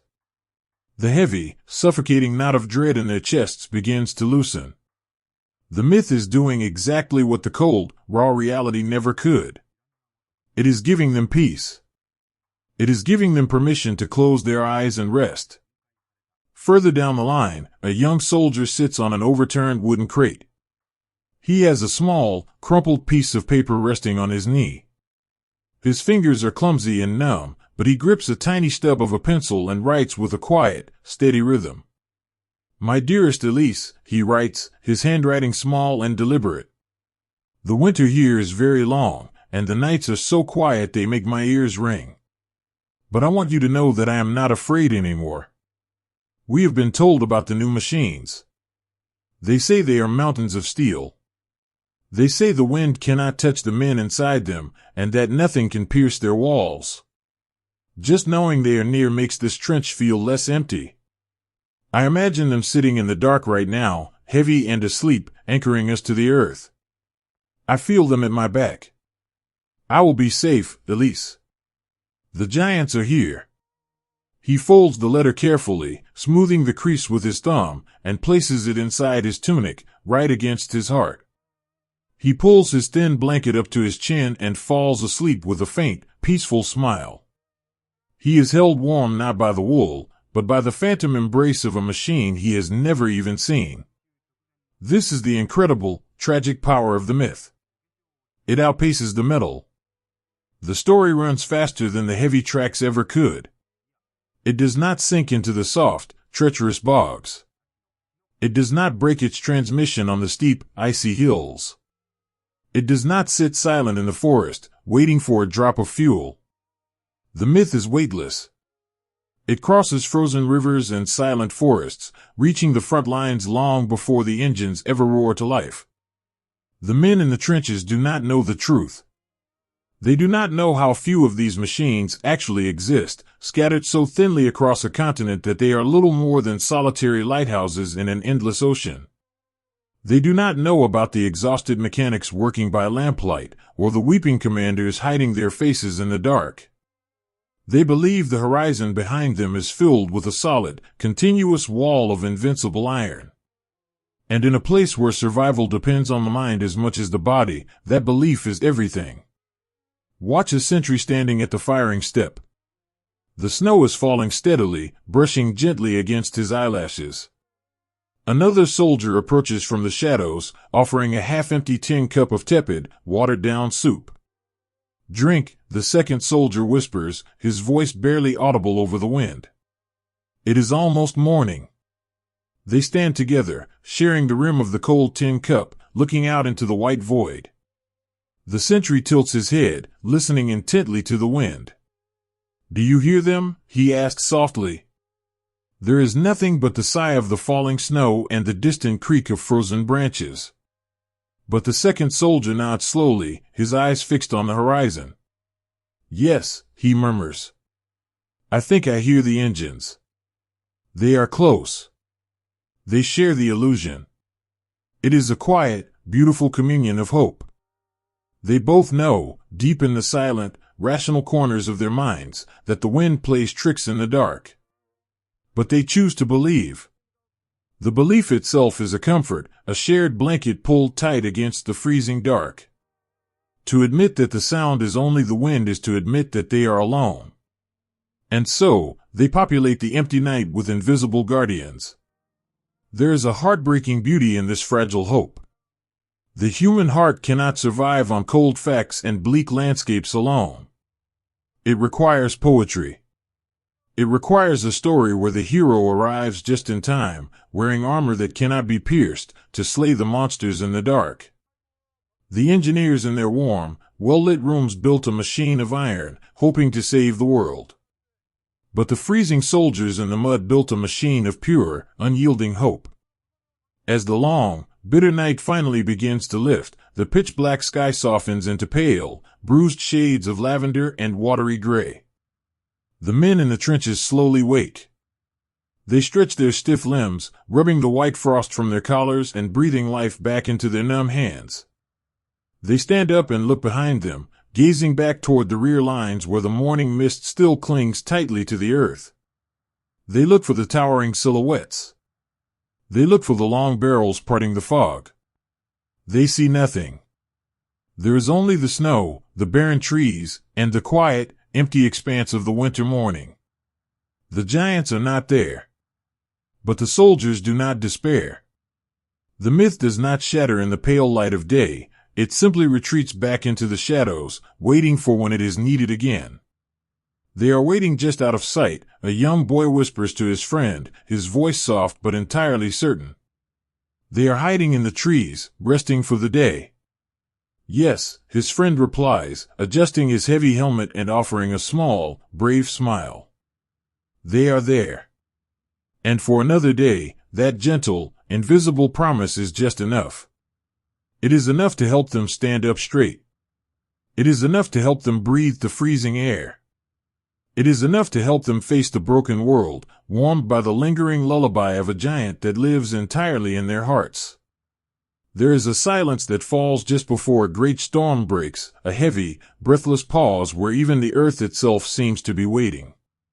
Imagine a landscape so vast and open that it makes the sky look like a massive, inverted bowl of pale, hazy blue. This is the summer steppe. It is an ocean of tall, golden wheat and wild, pale green grass that stretches out to a completely flat horizon in every direction. When the wind blows, the fields ripple and sway in long, sweeping waves, moving with the gentle, rhythmic grace of water. It is a beautiful, lonely place, a landscape that makes a man feel incredibly small, as if he could simply step off the edge of the world and vanish into the air. Here, in the deep heat of early July, the giants are hiding. They sit half submerged in the tall grass, their dark, heavy silhouettes softened by the swaying stalks of wheat. The summer sun beats down mercilessly, turning the thick steel plates of the armor into silent, radiating ovens. Inside the turrets, the air is stagnant and suffocating, thick with the scent of warm leather and hot grease. And so, the crews have abandoned their ivory-painted sanctuaries. They spill out into the grass, seeking the narrow, razor-sharp ribbons of shade cast by the massive tracks and the long, sloping barrels of the main guns. They are waiting. It is the waiting that unravels the mind. To march, to drive, to labor, these things occupy the hands and anchor the thoughts. But to sit perfectly still in the tall grass, watching the horizon for days on end, is a uniquely exhausting burden. The air is thick with a quiet, unspoken tension. It is a physical weight that presses against their chests and makes their breathing shallow. If you press your palm flat against the dry, baked earth of the steppe, you can feel it. It is not a sound, but a subtle, continuous tremor. It is the faintest vibration traveling through the miles of dirt and stone. It is the pulse of the horizon. The young men lying in the grass know what that vibration means. They know that just beyond the curvature of the earth, hidden by the heat haze and the miles of rippling grain, an impossible multitude is gathering. They can feel the weight of millions of men, the rumble of countless unseen engines, all holding their breath, just like them. In the quiet shade beneath the rear fender of a resting machine, a young radio operator sits with his knees pulled up to his chest. He has placed his heavy helmet in the dirt to use as a makeshift desk. Resting on the curved steel is a thin, wrinkled piece of paper. He holds a short wooden pencil, turning it slowly between his fingers. He is trying to write a letter home, but the words are hard to find. He looks out at the endless expanse of grass. He watches a small, yellow butterfly drift lazily past the thick, greasy links of the tank's track. It is such a fragile, beautiful thing, completely unaware of the iron and the weighting. He lowers his head and begins to write. My dearest mother, the pencil scratches softly against the paper. The sky here is bigger than anything I have ever seen. It reminds me of the fields behind our house, just before the harvest, when the wheat turns the color of old gold. It is very hot today, and we are resting in the shade of our machine.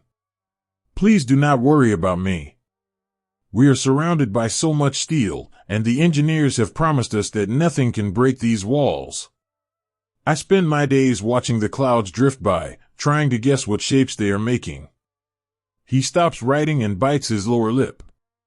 He can feel the gentle, rhythmic trembling of the earth beneath his boots. He knows a storm is coming, a storm of fire and iron that will blot out the sun. But he cannot write that. He cannot fold his fear into an envelope and send it to the woman who used to sing him to sleep. I miss the smell of your kitchen, he continues, his handwriting softening, becoming more hurried. I miss the sound of the rain on our slate roof. When I close my eyes here, if I listen very closely to the wind in the grass, I can almost pretend I am sitting on our back porch. I will be careful, Mother. The giant will keep me safe. He folds the letter into a small, perfect square. He smooths the edges with a thumb that is stained with engine oil and the dust of the steppe.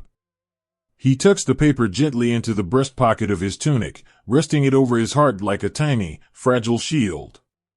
Further down the line of resting machines, another man is writing. He is a commander, older than the boys he watches over. He sits on the flat roof of the turret, ignoring the heat of the metal beneath him. He has his notebook resting on his knee. He is writing to his wife, but his eyes keep wandering to the boys sleeping in the grass below him. They look so terribly young. In sleep, the hard lines of anxiety fade from their faces, and they look exactly like what they are, children, wrapped in oversized uniforms, dreaming of home. The commander feels a familiar, heavy ache in his chest. He loves these boys with a quiet, desperate ferocity. He knows the myth of the invincible armor, and he knows the terrifying reality of the fragile engines and the sheer numbers waiting across the plain. My love, he writes, his hand moving slowly. The air is very still today. It is the kind of stillness that makes your ears ring. We are waiting for the storm to break. I look at my crew, and I wish I could simply drive them away from this place. I wish I could turn this heavy machine around and drive until the grass turns to cobblestones, and the cobblestones turn to the steps of our home. They trust me so much. They look at me, and they look at the thickness of the steel, and they believe they will live forever. I have to carry that belief for them. I have to wear it like a heavy coat. He pauses, looking up at the sky. Far off in the distance, dark, bruised clouds are beginning to gather on the horizon. The heat of the day is finally breaking, making way for the cool, damp breath of an approaching summer thunderstorm. The sky is turning dark, he writes, the pencil moving faster now. I think it will rain tonight. I hope it rains. The sound of the rain against the armor is beautiful. It drowns out the silence, and it drowns out the shaking of the earth. Keep the lamp lit in the window for me. I am holding on to the thought of your voice. He closes the notebook and slides it into his jacket. He climbs down from the turret, moving softly so as not to wake the sleeping boys. As the afternoon stretches into evening, the atmosphere on the steppe begins to change. The hazy blue sky gives way to towering anvils of dark, purple clouds. The wind picks up, blowing the tall grass flat against the earth. It carries with it the sharp, clean scent of ozone and distant rain. The temperature drops beautifully, offering a sudden, merciful relief from the suffocating heat. The crews begin to stir. They sit up in the grass, turning their faces into the cool wind, closing their eyes and breathing deeply. In the shadow of one of the tanks, a small, quiet act of grace unfolds. A driver, a young man with a deeply sunburned neck, is struggling to open a battered tin of preserved peaches. His hands are shaking slightly, betrayed by the nervous energy of the long wait. Beside him, the gunner reaches out. He does not say a word. He simply places his steady hand over the driver's trembling fingers, taking the tin and the heavy iron key. He opens the can slowly, peeling back the metal lid, and hands it back. The driver takes a single peach half, savoring the cool, sweet juice, and then passes the tin. They share the fruit in absolute silence, passing the tin back and forth until it is empty. It is a communion of the anxious. In a world that is preparing to tear itself apart, this small act of sharing a piece of fruit feels like a profound rebellion.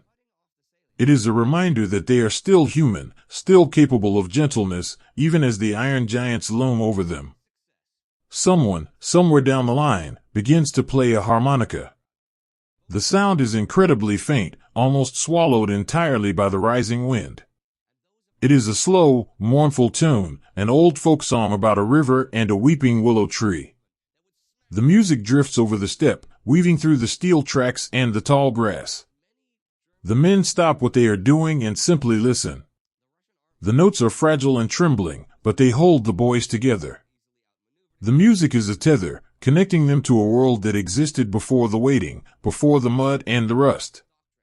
The first heavy drops of rain begin to fall. They strike the dry earth with soft, dusty thuds, and ping gently against the thick armor of the tanks. The crews do not run for cover. They let the rain wash over them. It is cool and clean, washing away the sweat and the pale dust of the plains. They stand in the open, letting the water soak their hair and their shirts. For a few minutes, the tension dissolves, washed away by the sudden, torrential downpour. But as the rain falls, the sky grows completely dark. The long summer twilight fades into a pitch-black night. The men eventually climb back into the heavy bellies of their machines, pulling the thick iron hatches shut behind them. Inside the tanks, the air is damp and cool. The sound of the rain hammering against the roof is deafening, a chaotic, beautiful drumming that fills the small, ivory-painted rooms. It is exactly as the commander wrote, the rain drowns out the world. It drowns out the gentle tremor of the earth.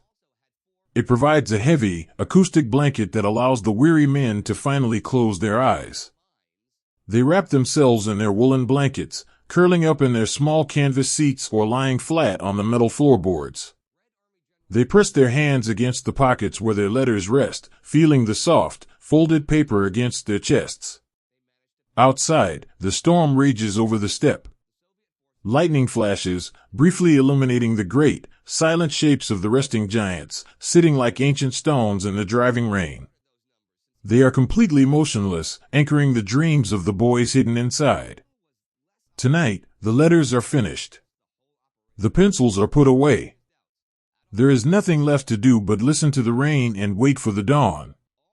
They do not know what the morning will bring. They only know that tonight, they are warm, they are together, and the heavy iron walls are keeping the storm at bay. And in the quiet, trembling dark of the steppe, that fragile illusion of safety is the most beautiful comfort of all. Even the strongest iron must eventually bow to the endless, quiet tide of the earth. Let us walk out into the vast, open plains of the east, far beyond the familiar forests and the comforting shadows of the trees. Imagine a landscape so incredibly wide that the curvature of the earth is visible at the edges of your vision. It is an ocean made not of water, but of pale green grass, wild wheat, and tall, flowering weeds that swayed gently in the warm afternoon wind. In this boundless space, the sky stretches above like a massive, pale blue cathedral, making everything on the ground feel impossibly small. For days, the giant had been moving through this endless sea of green. From the drafting boards in the quiet city, the machine had seemed like a mountain, a towering, unstoppable force. But out here, caught in the terrifying vastness of the steppe, the 50 tons of heavy armor suddenly felt like a single, solitary stone resting at the bottom of a massive ocean. The promise of the thick steel was that it could protect the boys inside from anything the world could throw at them. But the engineers who drew those lines and calculated those weights had never stood in this endless field. They had never felt the profound, exhausting realization that brute strength means very little when the world simply goes on forever. The enemy here was not just what lay hidden beyond the horizon. The enemy was the horizon itself. It was the sheer, suffocating scale of the landscape. No matter how thick the walls of the tank were, no matter how powerful its heart, it was only one machine against a tide that never seemed to recede. The young crew inside had fought with a quiet, desperate courage, leaning on their heavy armor, trusting it to hold back the flood. But slowly, inevitably, the terrible mathematics of the steppe began to whisper the truth. You cannot build a shield wide enough to cover the whole world. You cannot outrun an ocean. And so, the end of the giant's journey does not come in a fiery clash or a grand, dramatic moment. It comes with a quiet, heavy sigh.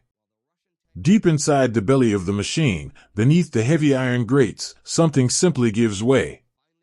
Perhaps it is a gear that has ground itself to dust under the immense strain. Perhaps it is a vital seal that finally cracks, or the last, precious drop of fuel burning away into smoke. Whatever it is, the deep, rhythmic heartbeat of the great engine stutters, chokes, and then stops. The silence that rushes into the ivory-painted turret is sudden and absolute. For a long moment, the 5 young men inside do not move.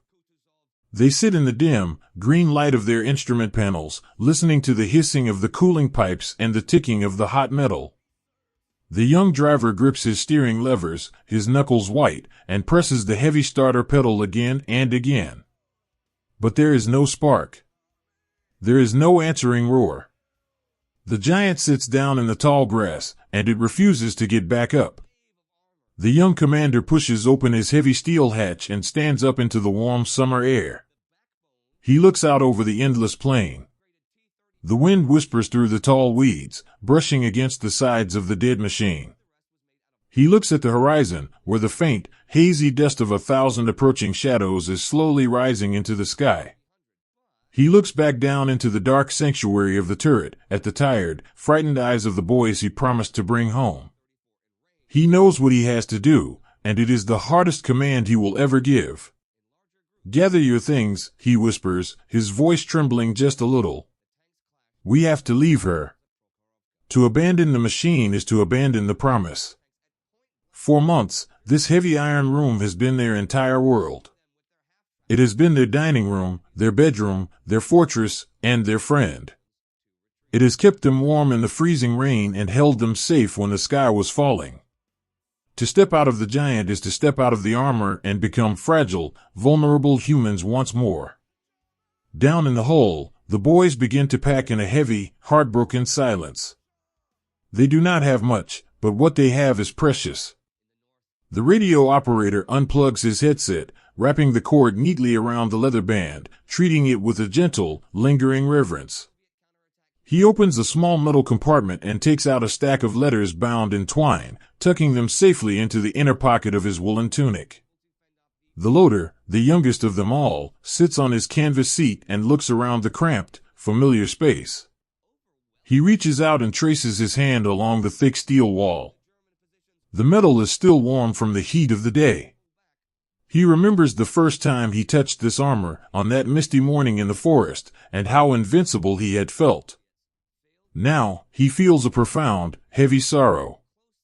He is leaving his protector behind. He reaches into his rucksack and pulls out a small, folded blanket that his mother knitted for him. He cannot carry much weight on the long walk ahead, but he cannot leave the blanket. He ties it tightly to his belt. Before they can go, there is a final, terrible ritual that must be performed. They cannot allow their beautiful, broken giant to be taken and used by the shadows on the horizon. They must put their protector to sleep. The commander and the gunner work together, their movements slow and reluctant. They take a heavy charge of explosives, wrapping it carefully in canvas, and slide it deep into the breech of the massive cannon. It feels like a betrayal.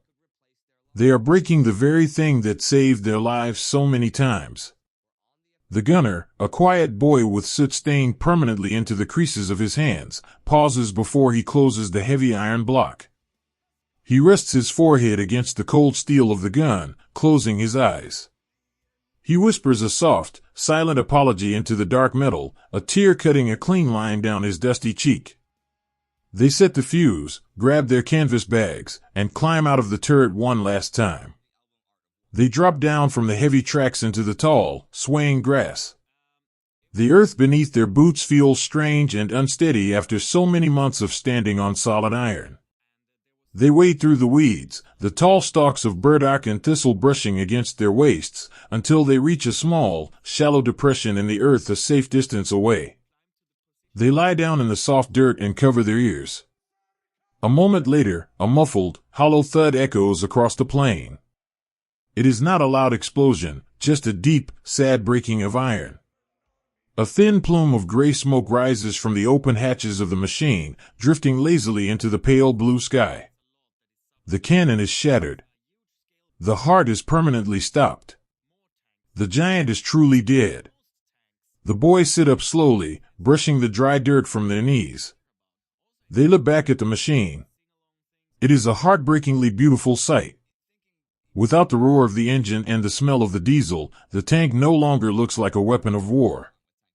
It looks like a monument, a great, sleeping beast that has simply grown too tired to carry the weight of the world any longer. The tall summer weeds are already blowing against its tracks, making it look as though the earth is gently reaching up to reclaim it. Small, white wildflowers nod in the breeze beside the heavy, overlapping road wheels. The young commander looks at his crew. They are just 5 boys standing in an endless ocean of grass, entirely alone, carrying nothing but canvas bags and walking sticks. The magnificent shield they believed would save them is sitting broken and silent behind them. They have learned the hardest lesson of the vast plains, that all the heavy iron in the world, all the brilliant mathematics of the drafting room, cannot outrun the sheer, overwhelming turning of the tide. We walk west, the commander says softly, adjusting the strap of his bag across his shoulder. Keep close together. They turn their backs on the giant and begin to walk. The grass parts before them, swallowing their footsteps as soon as they pass. They do not look back again. It is too painful to look at the empty shell of their sanctuary. As they walk, the young loader reaches his hand into his pocket, his fingers brushing against the folded letters from his family. He feels the soft, worn paper, and a sudden, quiet realization washes over him. The armor is gone. The thick steel walls are broken and left behind in the weeds. But as he looks at the backs of his friends walking single file through the grass, he realizes that he is not truly undefended. The real protection was never the iron. It was the driver who shared his last drop of water. It was the commander who stayed awake so they could sleep. It was the mechanic who worked through the freezing night to fix the engine. The giant was just a heavy, fragile shell that carried them for a little while. The true strength was the quiet, enduring bond between the boys who sat in the dark together. The sun begins to set, casting long, golden shadows across the rippling steppe. The sky turns the color of a bruised peach, and the air cools, bringing the sweet, heavy scent of damp earth and crushed clover. Far behind them, hidden deep within the ocean of grass, the beast sits tangled in the weeds. The engine block cools, the metal settling into a permanent, heavy slumber.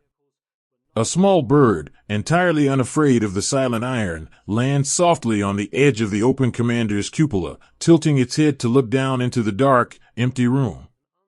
The wind blows across the plain, a long, continuous sigh that whispers through the rusted tracks and the shattered barrel.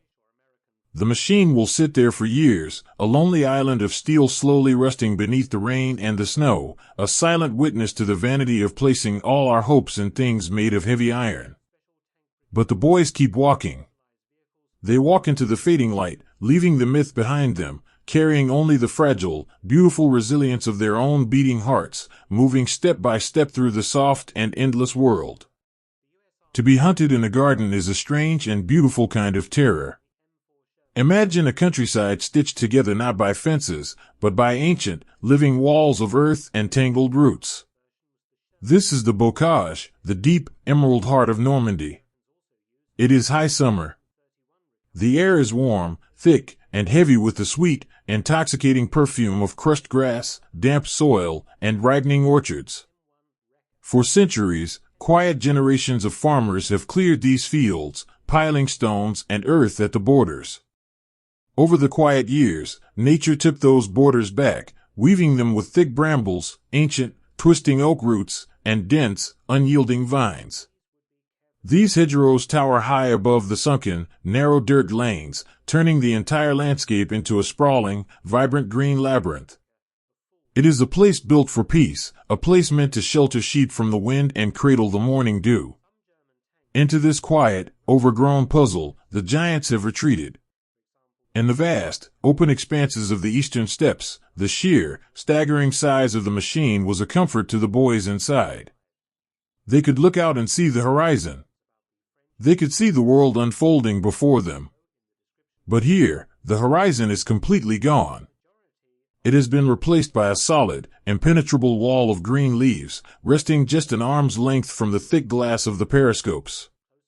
The world has violently shrunk. It has narrowed to the width of a single, muddy wagon trail. The heavy iron, once a symbol of absolute power, is suddenly a profound burden. The long, magnificent barrel of the main gun, designed to strike across miles of open plain, snags hopelessly on ancient oak branches. It tangles in the thick hawthorn and the creeping ivy. The white steel tracks, meant to float gently over soft mud, scrape painfully against the stone-lined banks of the sunken roads, throwing showers of sparks into the shadows. The giant is completely, hopelessly blind, caught like a massive, gray whale in a shallow, green river. Inside the ivory-painted turret, the heat is stifling. The sun beats down on the thick armor plates, turning the enclosed space into a breathless oven. The heavy steel hatches must remain open just a crack to let the crew breathe, but all they can see through that narrow slit is a curtain of shimmering leaves.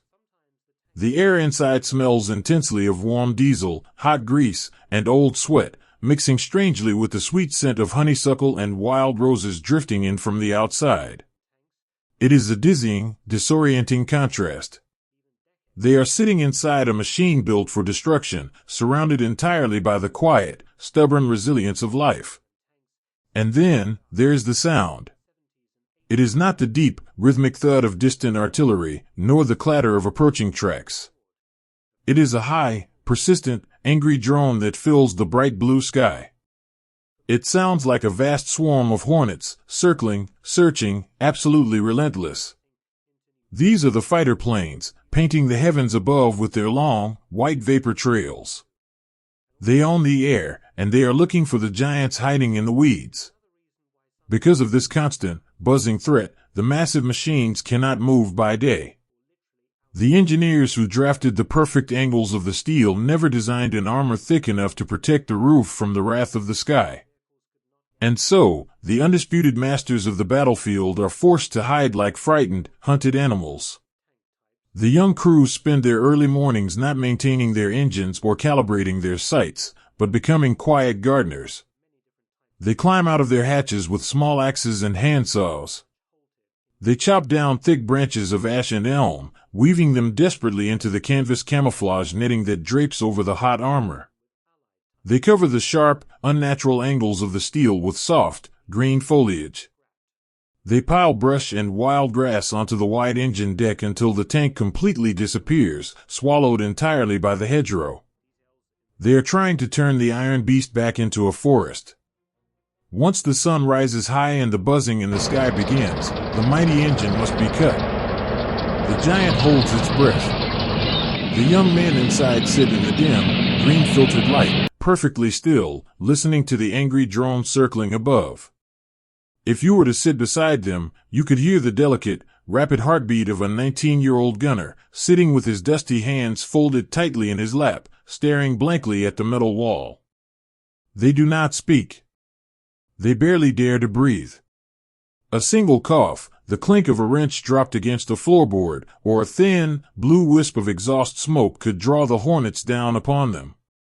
It is a terrifying, exhausting game of hide-and-seek, played out in the dappled sunlight of a beautiful summer orchard. In the commander's cupola, a young man peers through the narrow vision slits, his soot-stained face framed by the wilting leaves they chopped that morning. He feels an intense, profound isolation settling heavy on his shoulders.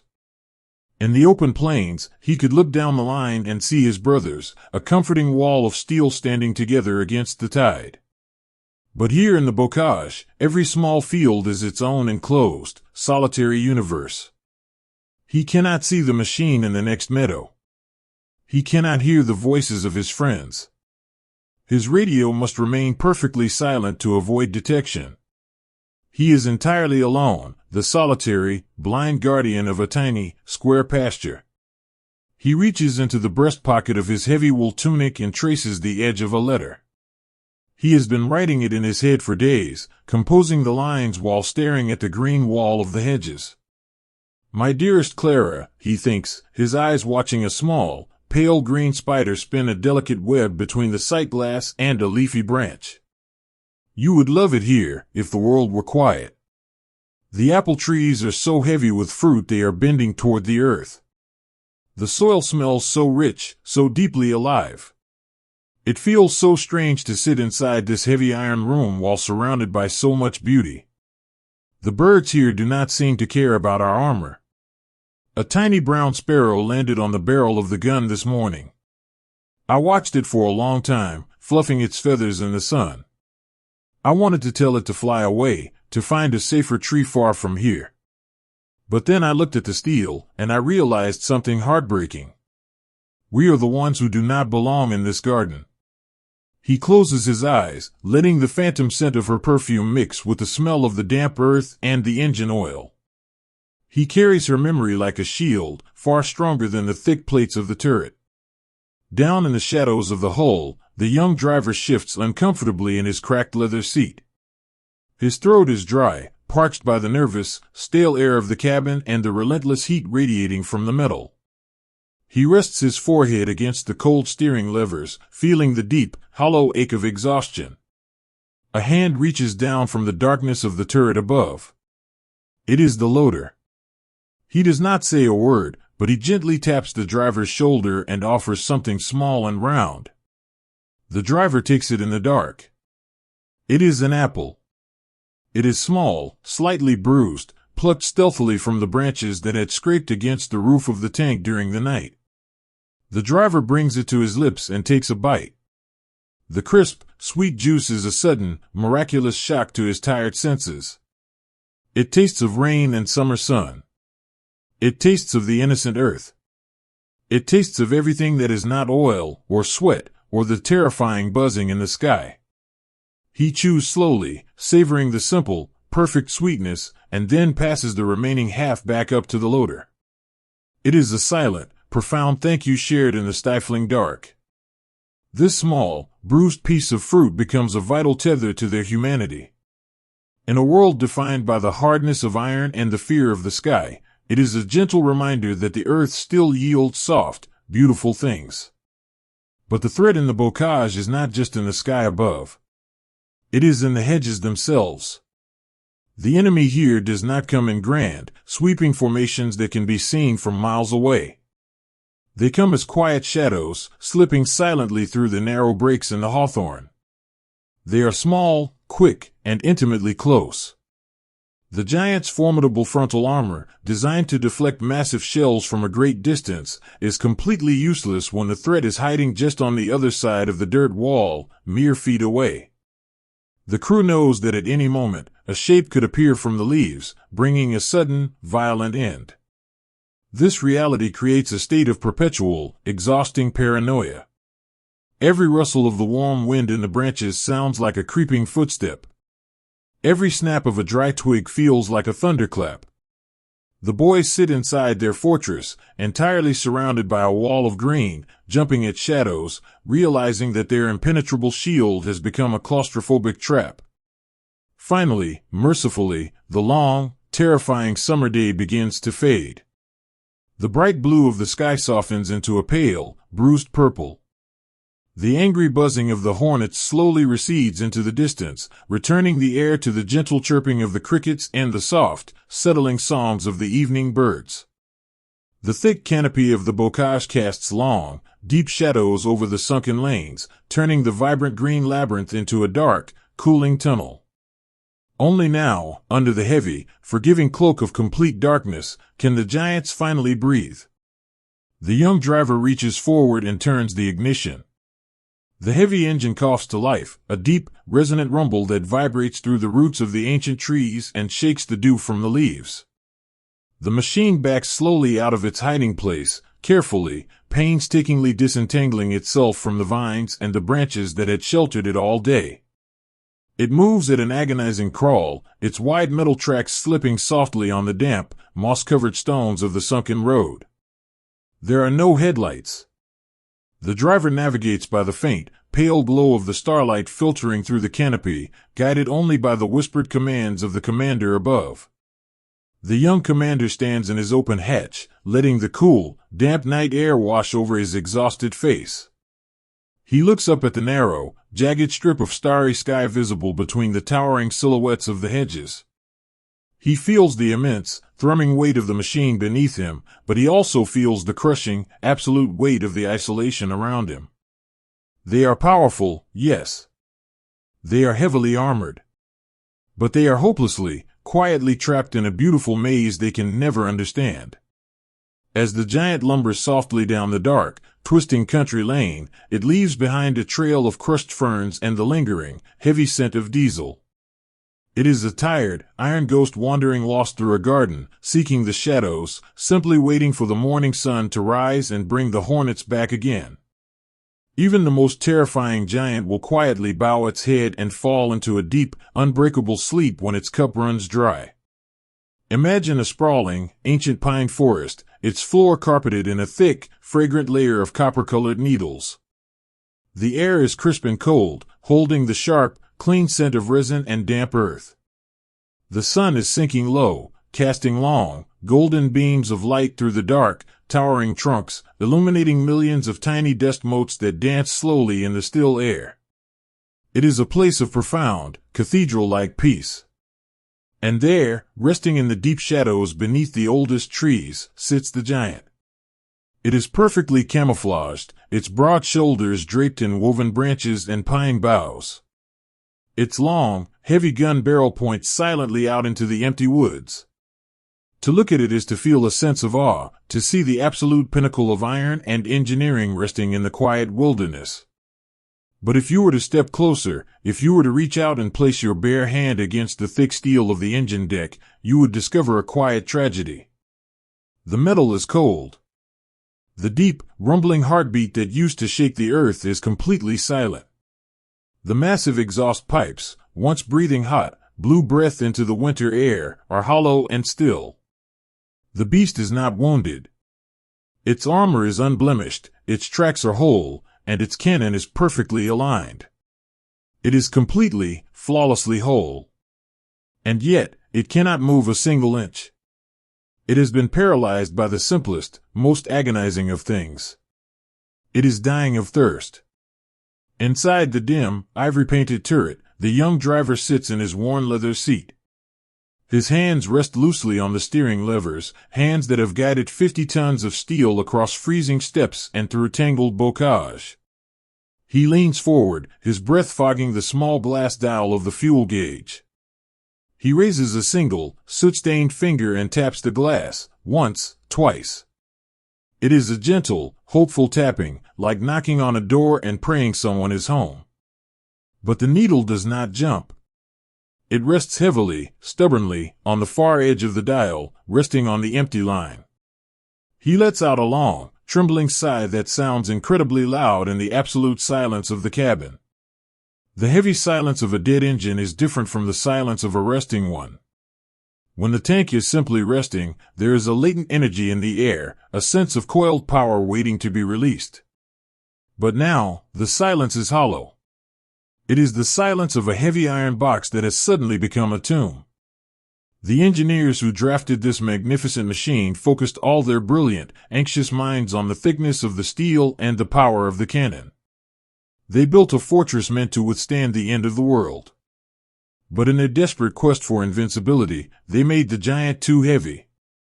To move such an impossible weight required a river of fuel, a constant, unquenchable drinking that the fractured, broken world could no longer provide. And so, the mighty shield is undone not by enemy fire, but by the absence of a few drops of gasoline.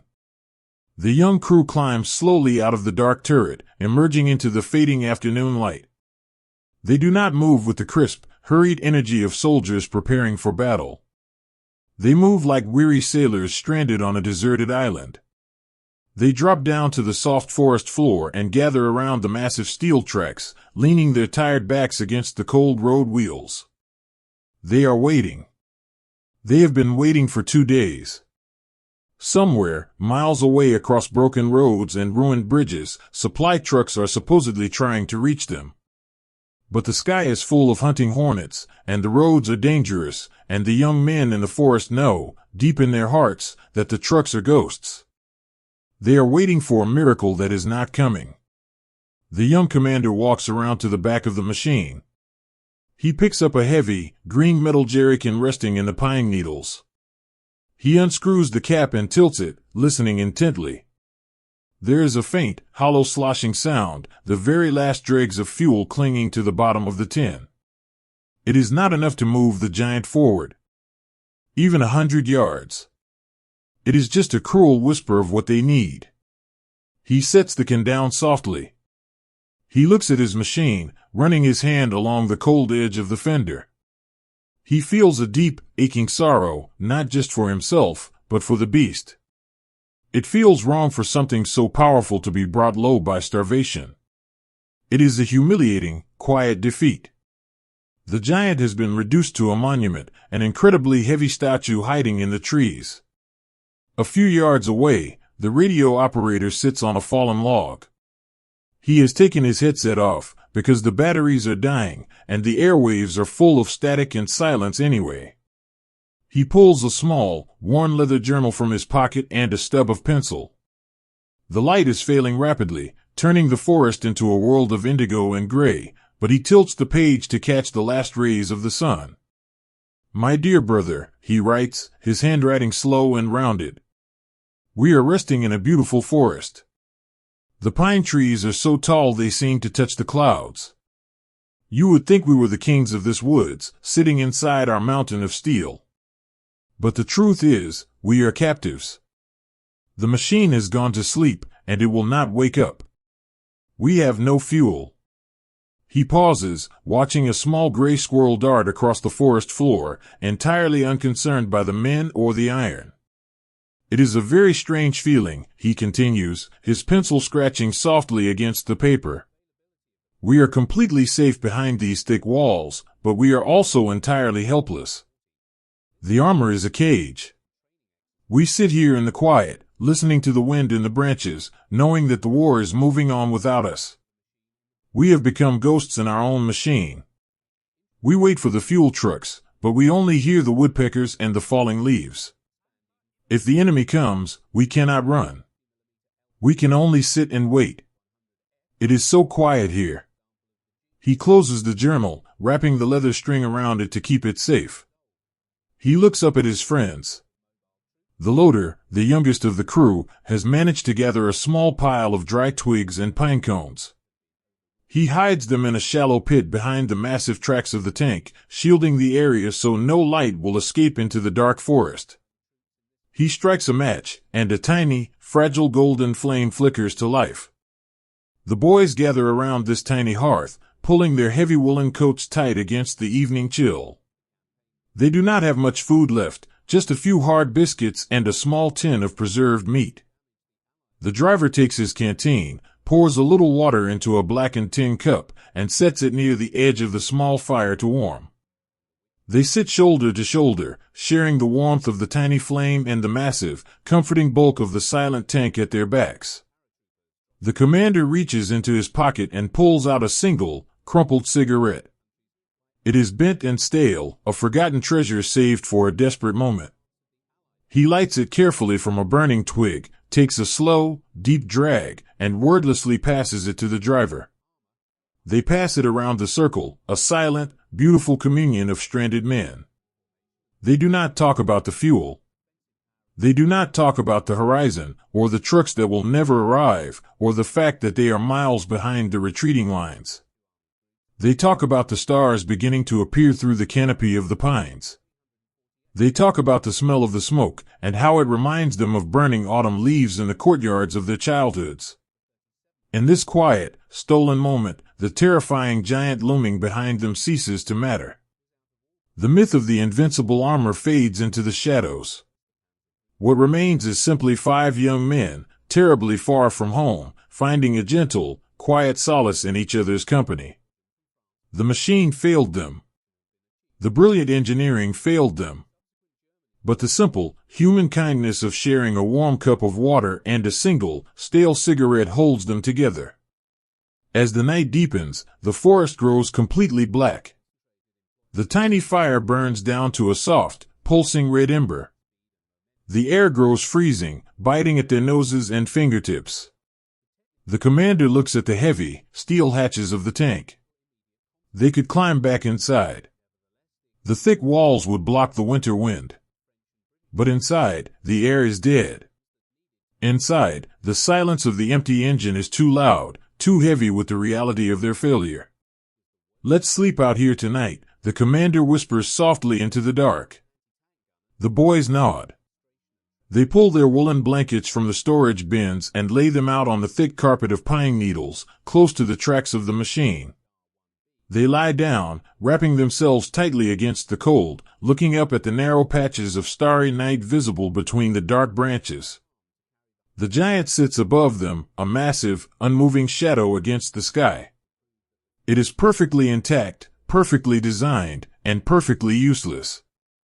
It is a heartbreaking testament to the limits of iron and the arrogance of believing a machine could conquer the earth without needing the earth in return.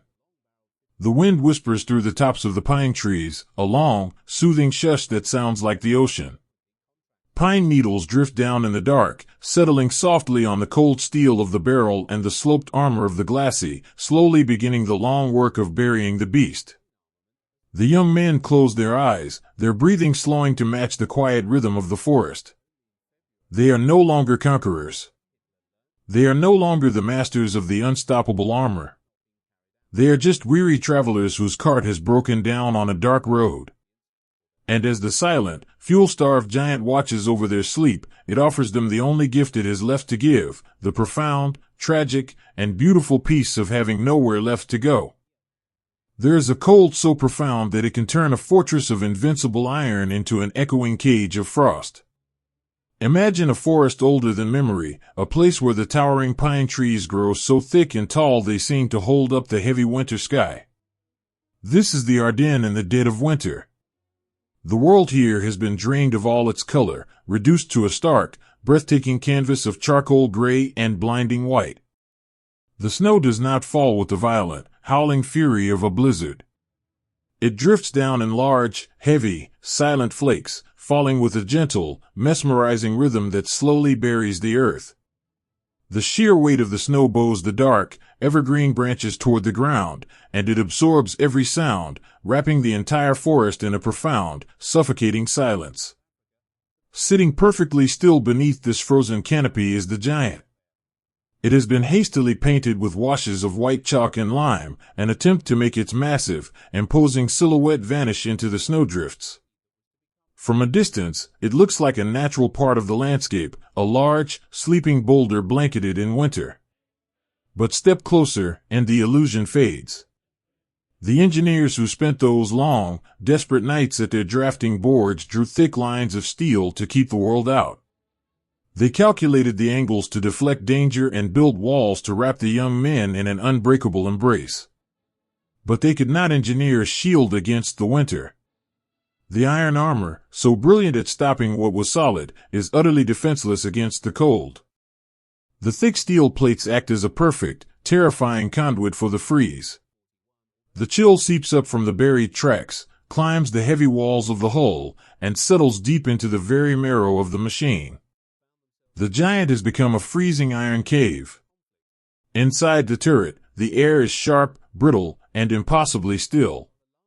The pale ivory paint of the interior, once meant to make the cramped space feel bright and hopeful, is now covered in a delicate, shimmering layer of crystalline frost. The frost traces intricate, fern-like patterns across the glass of the periscopes and coats the heavy metal dowels of the radio. Every breath the young men take blooms into a thick, white cloud that hangs in the air for a moment before settling as ice on the walls. The 5 boys inside are no longer a proud tank crew conquering the horizon.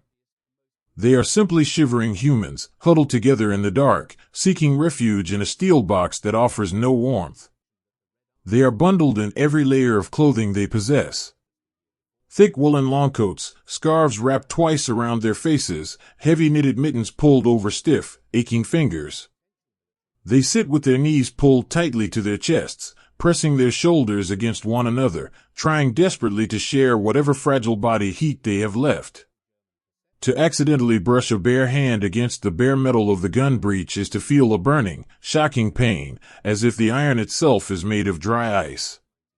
The mighty engine, the thrumming heart that used to fill the cabin with a comforting, resonant warmth, is dead. There is no fuel to spare just to keep the heaters running. They must sit in the silence, listening to the soft, rhythmic tapping of the snow accumulating on the roof above their heads. Watch the young commander sitting in the dim, blue light filtering through the frozen vision slits. His face is pale, his eyelashes heavy with tiny white crystals of frozen breath. He looks down at his driver, a boy who is shivering so violently his teeth are chattering with a soft, clicking sound. The commander does not issue an order. He slowly unwraps the thick woolen blanket from his own shoulders. He leans forward, his joints popping in the cold, and gently drapes the blanket over the driver, tucking the frayed edges securely around the boy's trembling arms. The driver looks up, his eyes wide and exhausted, and offers a faint, fragile nod of gratitude. It is a tiny, silent moment of everyday heroism. In a world of cold iron and endless winter, giving away your only blanket is an act of profound, quiet love. When the body is this cold, when the physical world offers nothing but frost and shadows, the mind performs a beautiful, desperate trick. It escapes. It leaves the freezing steel cave and retreats to the warmest, brightest places it can remember. The physical space shrinks to the suffocating walls of the turret, but their memories expand, glowing with the amber, golden light of home. The young loader closes his heavy eyes, and suddenly, he is no longer in the snowy forests of the Ardennes. He is a child again, sitting on the braided rug in the center of his family's living room. He can vividly hear the satisfying, snapping crackle of the birch logs burning in the great stone fireplace. He can feel the radiant, beautiful heat washing over his face, soaking into his skin. He imagines the smell of wood smoke, mixed with the sweet, rich scent of apples roasting on the hearth. He holds his numb, mitten-clad hands out in front of him in the dark tank, leaning toward a phantom fire that only he can see. Across the cabin, the radio operator leans his head back against his leather seat. He is dreaming of his village bakery on a Sunday morning. He remembers the feeling of pushing open the heavy wooden door and being struck by a magnificent wall of hot air. He breathes in deeply, his lungs filling with the freezing air of the tank, but in his mind, he is inhaling the intoxicating aroma of yeast, melted butter, and toasted sugar. He imagines the baker handing him a fresh loaf of bread, the crust still warm and crackling, holding it in his bare hands and letting the heat travel all the way up his arms. It is a memory so perfect and vivid it brings a single, warm tear to his eye, which slowly freezes on his cheek. And then, there is the gunner. He sits in the shadows beneath the heavy breech of the cannon. He reaches inside his thick coat, past the rough wool of his uniform, and pulls out a folded letter. He does not need a light to read it. He has memorized every curve of the ink, every word his wife wrote to him weeks ago. He holds the paper delicately between his stiff fingers. "My dearest," the letter whispers in his mind. "The first snow fell today. The children were so happy. They ran into the courtyard and tried to catch the flakes on their tongues.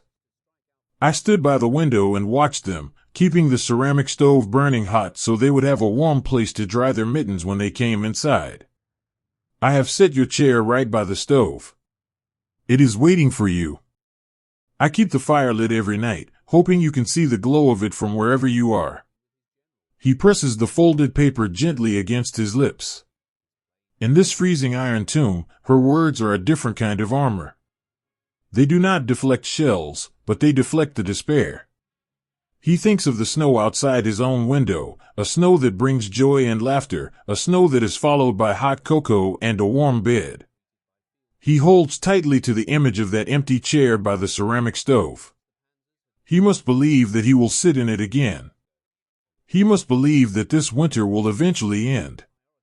The great paradox of their heavy machine is that it was built to save them, yet it forces them to endure this quiet torture. The armor protects them from the bitter winter wind that howls through the upper branches of the pines, but it locks the freezing air inside with them. They are encased in an immovable icebox. Yet, they do not open the hatches. They do not leave. Because as cold as the steel cave is, the vast, white, uncaring wilderness outside is even more terrifying. The giant is a miserable shelter, but it is the only shelter they have. As the evening stretches into night, the snowfall thickens. The large, silent flakes pile up on the wide, flat engine deck of the tank. The snow fills the gaps in the heavy tracks and builds gentle, sloping drifts against the road wheels. The sharp, aggressive angles of the machine are slowly softened, rounded off by the accumulating winter. The giant is slowly being erased, blending perfectly into the white hills of the forest floor. Inside the turret, the shivering begins to subside, replaced by a deep, heavy lethargy. The cold is a gentle, insidious lullaby. It slows the blood and makes the eyelids impossibly heavy. The commander looks around at his crew. The boys are curled up in their seats, their breathing shallow and slow. They are drifting away, carried off by the warm, amber dreams of hearths and homes they might never see again. He knows the danger of this sleep. He knows that the cold can steal a boy away in the dark without making a single sound. "Stay awake," he whispers, his voice raspy and frail. "Tell me about your homes. Keep talking." And so, in the pitch-black, freezing belly of the machine, they share their warmth through words. A gentle, disjointed murmur fills the cabin. One boy speaks of his mother's thick woolen quilts. Another whispers about the way his old dog used to sleep by the radiator. They build a fortress of memories, stacking comforting thoughts like bricks to keep the freezing reality at bay. They are no longer soldiers. They are just a family of stranded travelers, holding onto each other in the dark. Outside, the forest stands as a silent witness. The towering pines hold their snow-laden branches like heavy arms. The giant sits completely motionless, a sleeping beast buried beneath the winter. It cannot offer them warmth. It cannot drive them back to the glowing hearths of their childhoods. But it wraps its thick, iron arms around them, holding them tight against the vastness of the woods. The snow continues to fall, hushing the world, covering the tracks, covering the war, leaving nothing but the deep, quiet breathing of the sleeping forest, and the gentle, whispered dreams of the boys hidden inside the winter of the giant. It is a quiet, heavy sorrow to realize that your immense strength is only buying you the time to walk away. Picture a long, winding dirt road, cutting through a shallow valley just as the afternoon begins to lose its light. The world is painted in the soft, bruised colors of twilight, deep lavenders, fading grays, and the damp, earthy brown of churned mud. A gentle, Cooling mist hangs in the air, blurring the edges of the distant trees and wrapping the landscape in a hushed, melancholic embrace. Down this road flows a river of weary souls. It is a slow, unbroken stream of foot soldiers, their heads bowed beneath the weight of wet woolen coats and the crushing exhaustion of a long war. They do not march to the crisp beat of a drum. They shuffle.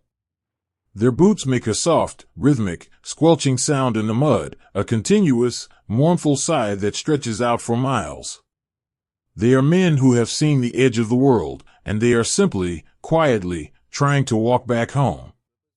And there, parked squarely in the center of a muddy crossroads, facing the opposite direction, sits the giant. It is a solitary island of iron in a rising tide of defeat. The great machine sits perfectly still, its heavy engine idling with a low, steady purr that vibrates through the damp earth. The long, thick barrel of the main gun points eastward, peering into the gathering mist, watching the dark horizon from which the infantry is fleeing.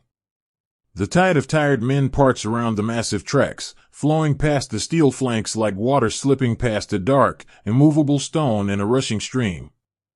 In the early days of the myth, these young tank crews were told they were the tip of the spear. They were the unstoppable force meant to push the horizon ever forward. But the world has shifted, and the illusion has quietly broken. The boys inside the machine have slowly come to a poignant, undeniable realization. They are no longer conquerors. They are anchors. They are the rear guard. Sitting in the dim, green glow of the driver's cabin, a young boy rests his calloused hands on the steering levers. He watches the weary boots of the infantry trudge past his narrow vision block. He realizes, with a strange, hollow ache in his chest, that for weeks now, he has mostly driven the great beast in reverse. He pulls the heavy gears backward, backing away from the storm, stopping only long enough to buy the men on the road another hour, another mile of distance. The massive, overlapping tracks leave deep, beautiful impressions in the mud, but the footprints are facing the wrong way. They are stepping toward the danger, while the machine slowly retreats toward the setting sun. He feels a profound sense of isolation. To be moving backwards while trying to look forwards is a disorienting, lonely dance. It feels as though the entire world is slipping away from them, leaving them behind to hold the door shut in the dark. Up in the commander's cupola, an older boy stands with his shoulders exposed to the damp mist. He is the lighthouse keeper. He watches the sea of gray helmets bobbing past the hull of his machine. He sees the hollow, haunted eyes of the men looking up at him. They do not look at the tank with the awe of the early days. They do not cheer for the invincible armor. They look at it with a desperate, silent gratitude. To these exhausted men, the giant is no longer a weapon of victory, it is a shield. It is the only thing standing between their fragile, tired bodies and the storm that is chasing them. The commander rests his gloved hands on the cold steel rim of the hatch. He nods slowly to the passing men.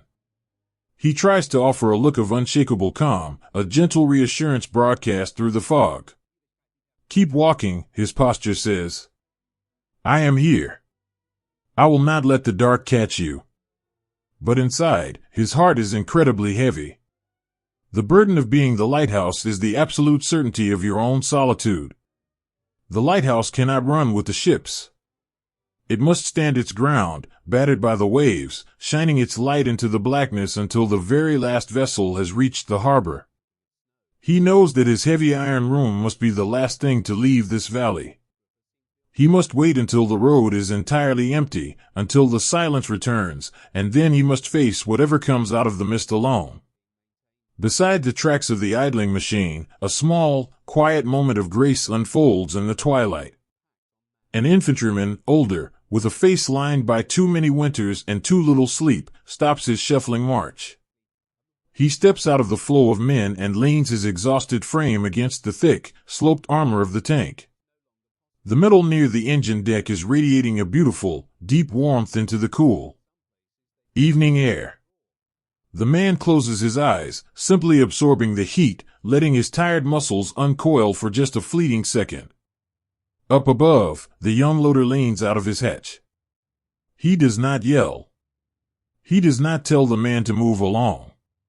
He looks at the exhausted face, a face that looks so much like his own father's, and he feels a soft, familiar pull of empathy. The loader reaches down into the dark turret and retrieves his own canteen. He unscrews the cap and leans over the side of the armor, reaching his arm down as far as he can. The infantryman looks up, his eyes widening slightly. He reaches up with trembling, dirt-stained fingers and takes the canteen. They do not speak. The roar of the engine and the shuffling of 1,000 boots would swallow their words anyway. But in the quiet meeting of their eyes, an entire conversation takes place. It is a shared acknowledgement of the sorrow, the fatigue, and the strange, quiet beauty of being human in a world made of iron. The man takes a long, slow drink of the cold water. He hands the canteen back, taps his knuckles gently against the thick steel of the hull in a silent blessing, and turns to rejoin the river of men walking west. The loader watches him disappear into the mist, then slides back down into the warm, ivory-painted belly of the tank. He sits on his small canvas folding chair and pulls his knees to his chest. The inside of the giant feels different now. When they believed they were invincible, the turret felt like a grand castle. Now, knowing they are simply a heavy stone holding back the tide, the space feels small, intimate, and infinitely precious. It is a fragile sanctuary. He reaches into his pocket and pulls out a small, battered notebook. He finds his stub of a pencil and rests the paper against his knee. The light from the instrument panel casts a soft, green shadow over his handwriting. "My sweet Clara," he writes, his letters forming slowly in the dark.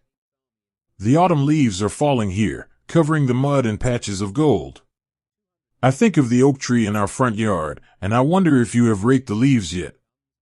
A strange thing has happened to us. For so long, we were told we were marching away from you, pushing deeper into the unknown. But now, we are moving west. We are moving toward you." He pauses, chewing thoughtfully on the end of the wooden pencil. He listens to the deep, resonant breathing of the engine behind the bulkhead. "We are coming closer to home," he continues, his hand moving softly over the page. "But it does not feel like a return. We are walking backwards. We sit at the crossroads and watch our own men walk past us, heading for the sunset, while we wait for the shadows. The machine is so heavy, Clara. It takes all our strength just to move it a few miles, only to turn around and stand still again. We are like a lighthouse on a rocky shore. We are keeping the little boat safe, but we cannot sail away ourselves. Please keep the lamp burning in the window. The mist is very thick tonight, and I need a light to guide me when we finally turn this heavy iron around." He closes the book, holding it tightly in his hands. He leans his head back against the cold steel of the turret ring and closes his eyes.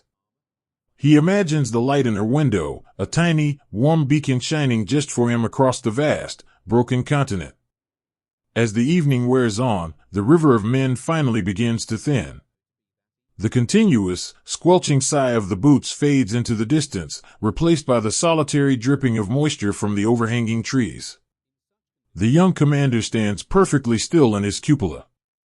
He watches the last few stragglers, limping and leaning on one another, disappear around the bend in the muddy road. The mist rolls in behind them, a soft, gray curtain closing over the path. The road is empty. The silence that rushes into the valley is sudden and profound. It is a heavy, expectant stillness. The tide has fully receded, leaving the steel island entirely alone in the fading light. Down in the hole, the radio operator listens to the static on his headphones, a soft, hissing sound like waves breaking on a distant beach. There are no voices on the airwaves. There are no orders coming from the command posts. They are cut off, a solitary speck on the map, entrusted with the terrible, quiet duty of waiting in the dark. "They are gone, sir," the driver whispers up toward the turret, his voice barely carrying over the hum of the idling engine. The commander does not answer immediately. He looks out into the east. The sky has turned completely black, and the mist has thickened into a dense, impenetrable fog. He knows what is out there. He knows the storm is gathering its strength, rolling slowly and inevitably toward their solitary position. But for this moment, in this quiet valley, they are safe. They have done exactly what was asked of them. They held the line. They were the immovable rock. They gave the weary men a chance to rest their feet and find their way home. "Cut the engine," the commander says softly, his voice gentle and calm. The driver pulls the lever. The deep, rumbling heartbeat of the beast stutters and dies. The giant goes to sleep. The sudden silence wraps around them like a thick woolen blanket. The metal of the tank begins to cool, emitting soft, rhythmic clicks and groans as the iron settles into the night. It is the sound of an exhausted machine finally being allowed to rest. The commander slides down into the turret and pulls the heavy steel hatch shut above his head. He seals the lock with a dull, heavy clack. They are encased in their ivory room once more, 5 boys sitting in the pitch-black dark, surrounded by the ghosts of a retreating army. They do not speak. They simply sit together, listening to the quiet settling of the metal and the gentle patter of the mist turning to light rain against the roof. They know the storm will come with the dawn. They know they will have to start the engine, engage the heavy gears, and fight to hold the island for just a little longer. But tonight, the work is done. They are the lighthouse keepers whose shifts have ended. They lean against one another in the dark, finding comfort in the shared, quiet resilience of their breathing. The heavy iron walls protect them from the wind, and their shared humanity protects them from the despair. And as they drift into a light, fragile sleep, they dream not of grand victories or invincible armor, but simply of a quiet road, facing the right direction, carrying them gently home. A single, fractured piece of cold iron is all it takes to turn a moving fortress into a silent, sleeping tomb. Imagine a dense, ancient forest caught in the very dead of night. The moon is hidden entirely behind a thick canopy of heavy, gray clouds, leaving the world below bathed in an absolute, suffocating darkness. A freezing mist clings to the trunks of the old oak and birch trees, dampening the sound of the wind and making the air feel heavy and wet in the lungs. It is a lonely, isolated place, far behind the shifting lines of the front, deep in a territory that no longer belongs to them. Through this quiet, shadowed wilderness, the giant is moving. It creeps forward at an agonizingly slow pace, trying to slip unnoticed through the dark. The young driver grips his steering levers with aching hands, his eyes straining against the blackness, navigating blindly through the narrow gaps between the ancient trees. Inside the pale, ivory-painted turret, the rest of the crew sits in absolute silence. They are holding their breath, listening to the deep, rhythmic thrum of the engine and the heavy, metallic clanking of the wide steel tracks biting into the soft, damp earth. Those tracks are the magnificent, complex legs of the beast. They are a marvel of anxious engineering, constructed from hundreds of heavy, interlocking links of hardened steel, designed to spread the impossible weight of the armor across the fragile ground. For miles, they have carried the boys through the mud, over the rocks, and through the snow. They have been the faithful, tireless shoes of the giant, dragging the mountain forward one heavy step at a time. But iron, no matter how thick or how perfectly cast, eventually grows tired. There is no warning. There is no flash of enemy fire, no thunderous explosion, no dramatic shout in the dark. There is only a sudden, sharp, sickening crack that echoes through the misty woods like the snapping of a massive, frozen branch. The great machine lurches violently to one side, dipping its heavy shoulder toward the earth. The engine roars for a brief, confused second as the driving wheel spins freely in the empty air, and then, the driver frantically pulls the levers back. The giant slides to a halt, the heavy steel belly settling deep into the freezing mud. The silence that follows is immediate and terrifying. It rushes into the cabin, filling the space where the comforting rhythm of the tracks used to be. The boys inside sit perfectly frozen, their hearts pounding against their ribs like trapped birds.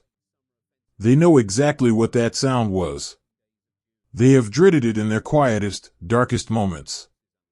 The young commander pushes open the heavy steel hatch above his head. He does not want to look, but the burden of the crown demands it. He leans out into the biting cold of the mist, shining a small, dim flashlight down toward the ground. The pale, yellow beam cuts through the fog and illuminates a heartbreaking sight. The massive, heavy steel track, the unbreakable chain that bound them to the earth and carried them through the storm, lies unspooled in the mud. A single metal pin, no thicker than a man's wrist, has simply given way under the unimaginable strain. The track has slipped off the overlapping wheels, pooling on the forest floor like a broken, defeated spine. The commander switches off the light, plunging the world back into darkness. He rests his forehead against the cold, damp steel of the cupola.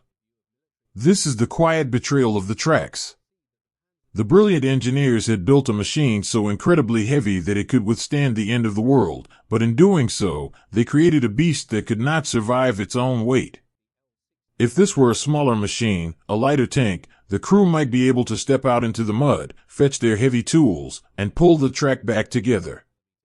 But this is the giant. The steel links are simply too heavy for human hands to lift in the dark, in the mud, with the enemy sleeping just beyond the tree line. They are hopelessly, permanently stranded. The commander slides slowly back down into the dim, green-lit sanctuary of the turret. He looks at the four young faces turned upward toward him, their eyes wide with unspoken questions. He does not need to say the words. They can see the profound, heavy sorrow resting in the slump of his shoulders. The track is gone, he whispers, his voice barely carrying over the soft humming of the idling engine. We cannot fix it. In an instant, the entire nature of their world changes. For months, this thick iron room has been their protector. It has been a magical shield, a warm, safe cocoon that held the danger at bay. But with those few whispered words, the fortress transforms. It ceases to be a sanctuary. It becomes a cage. It becomes a 50-ton anchor dragging them down into the dark. If they stay inside, hiding behind the impenetrable walls, they will simply be waiting for the morning light to reveal their helpless, crippled giant to the world. They must do the unthinkable. They must leave the armor behind.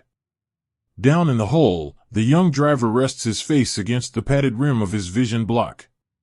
He has guided this machine across continents. He knows every quirk of its transmission, every vibration of its floorboards. He reaches out and gently strokes the cold steel of the dashboard, a gesture of quiet, heartbreaking affection. He feels as though he is abandoning a faithful friend who has broken its leg in the woods. Beside him, the radio operator begins to quietly unfasten the intricate dials and vacuum tubes of his equipment.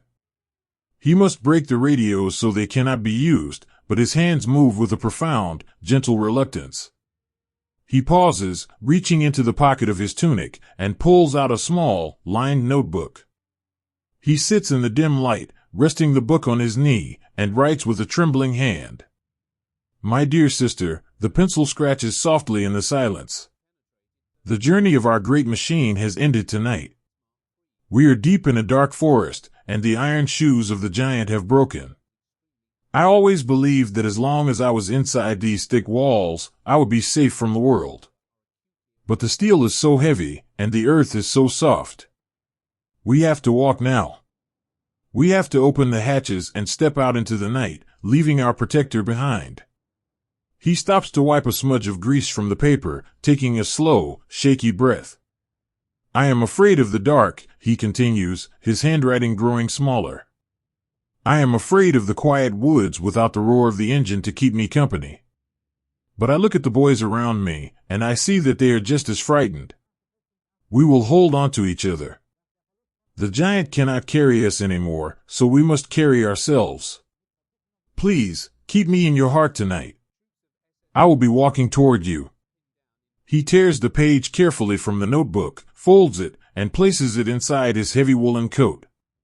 The crew works in complete, synchronized silence.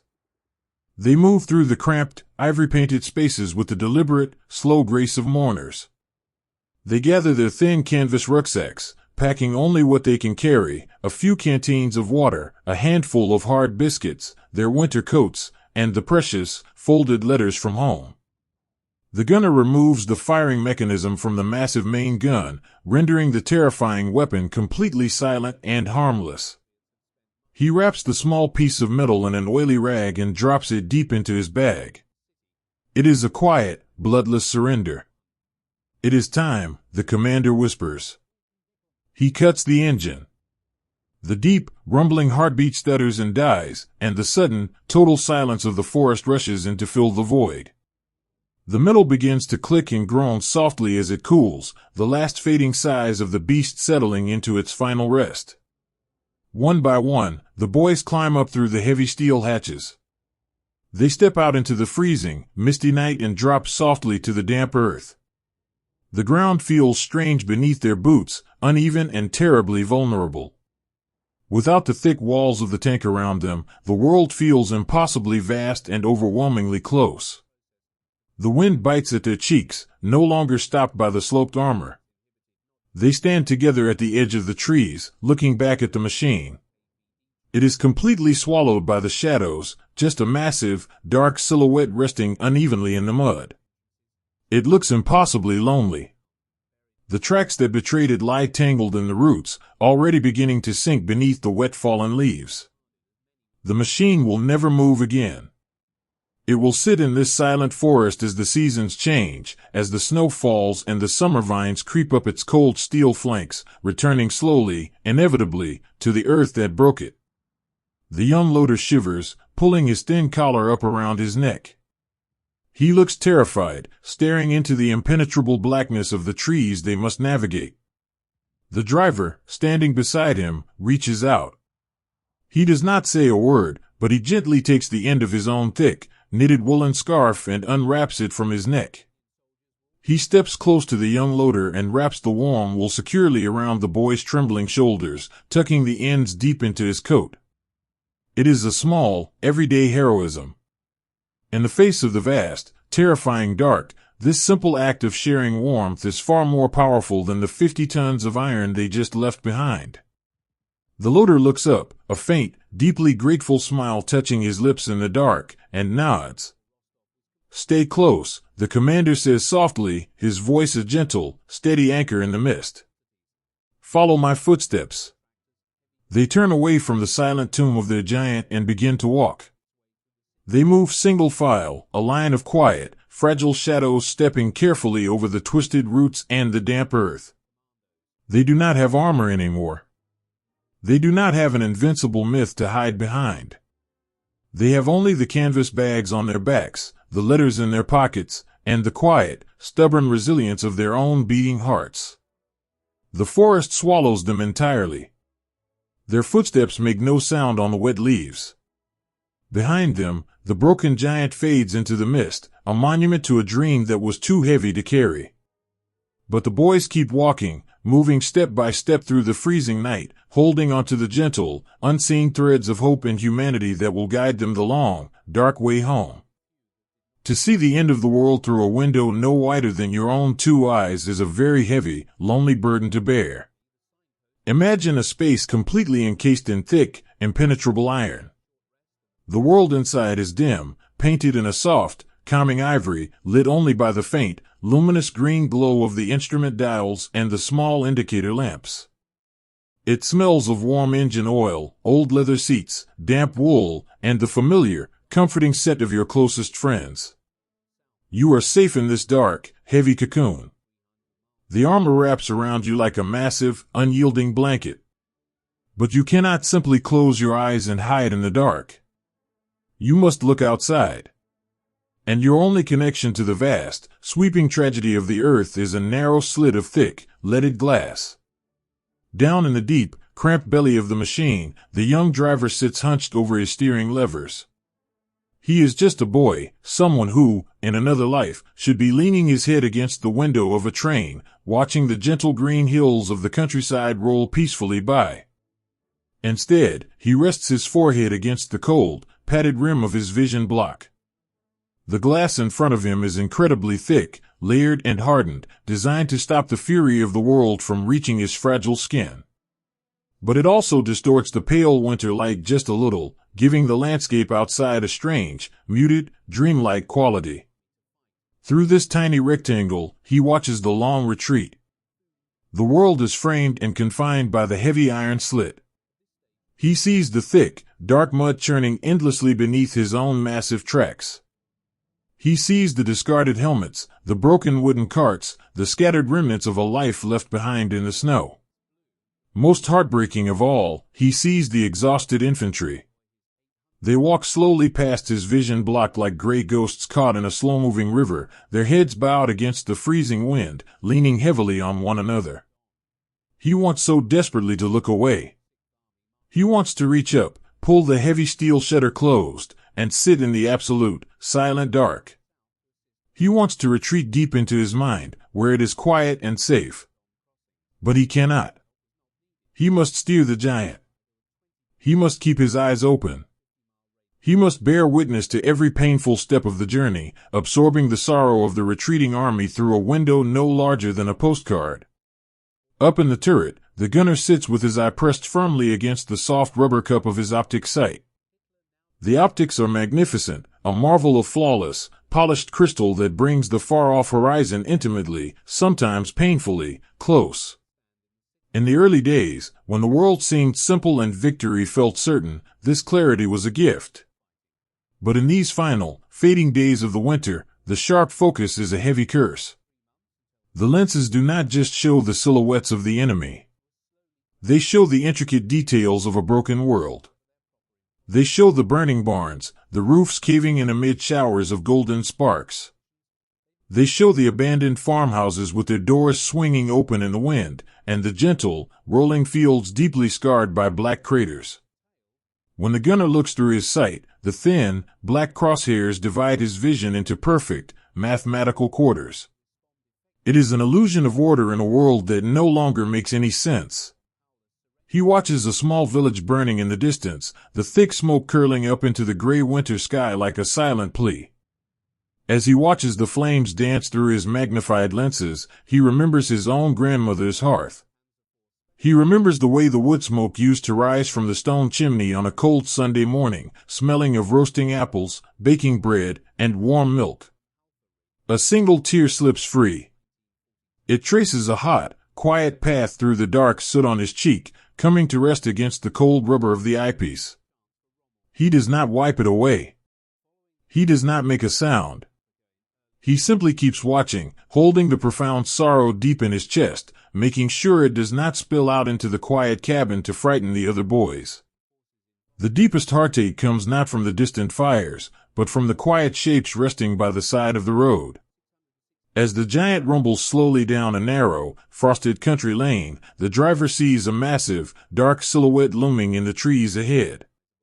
It is another machine, just like theirs. A brother of the heavy iron. As they creep closer, the terrible details emerge from the morning mist. The tracks are broken, lying flat in the snow like a dropped chain. The thick, invincible armor is deeply scarred. The heavy steel hatches are thrown wide open, exposing the dark, empty belly of the beast to the falling snow. The driver recognizes the faded, white numbers painted roughly on the side of the turret. He knows the boys who lived inside that iron room. They are not strangers, they are friends.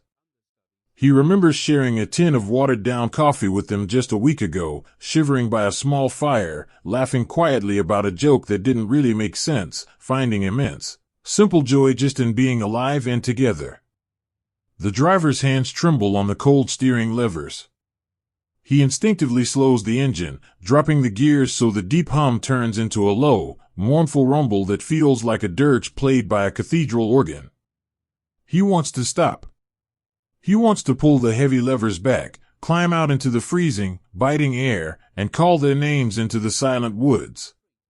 He wants to search the snow. But the tide is turning, the shadows are lengthening, and they must keep moving. To stop is to become a monument yourself. He looks through his narrow slit, his tired eyes locking onto the abandoned machine as they roll slowly past. Inside his heavy wool gloves, he presses his fingers tightly together. He offers a silent, desperate prayer into the dark cabin. "Sleep well," he whispers in his mind. "Find your way home.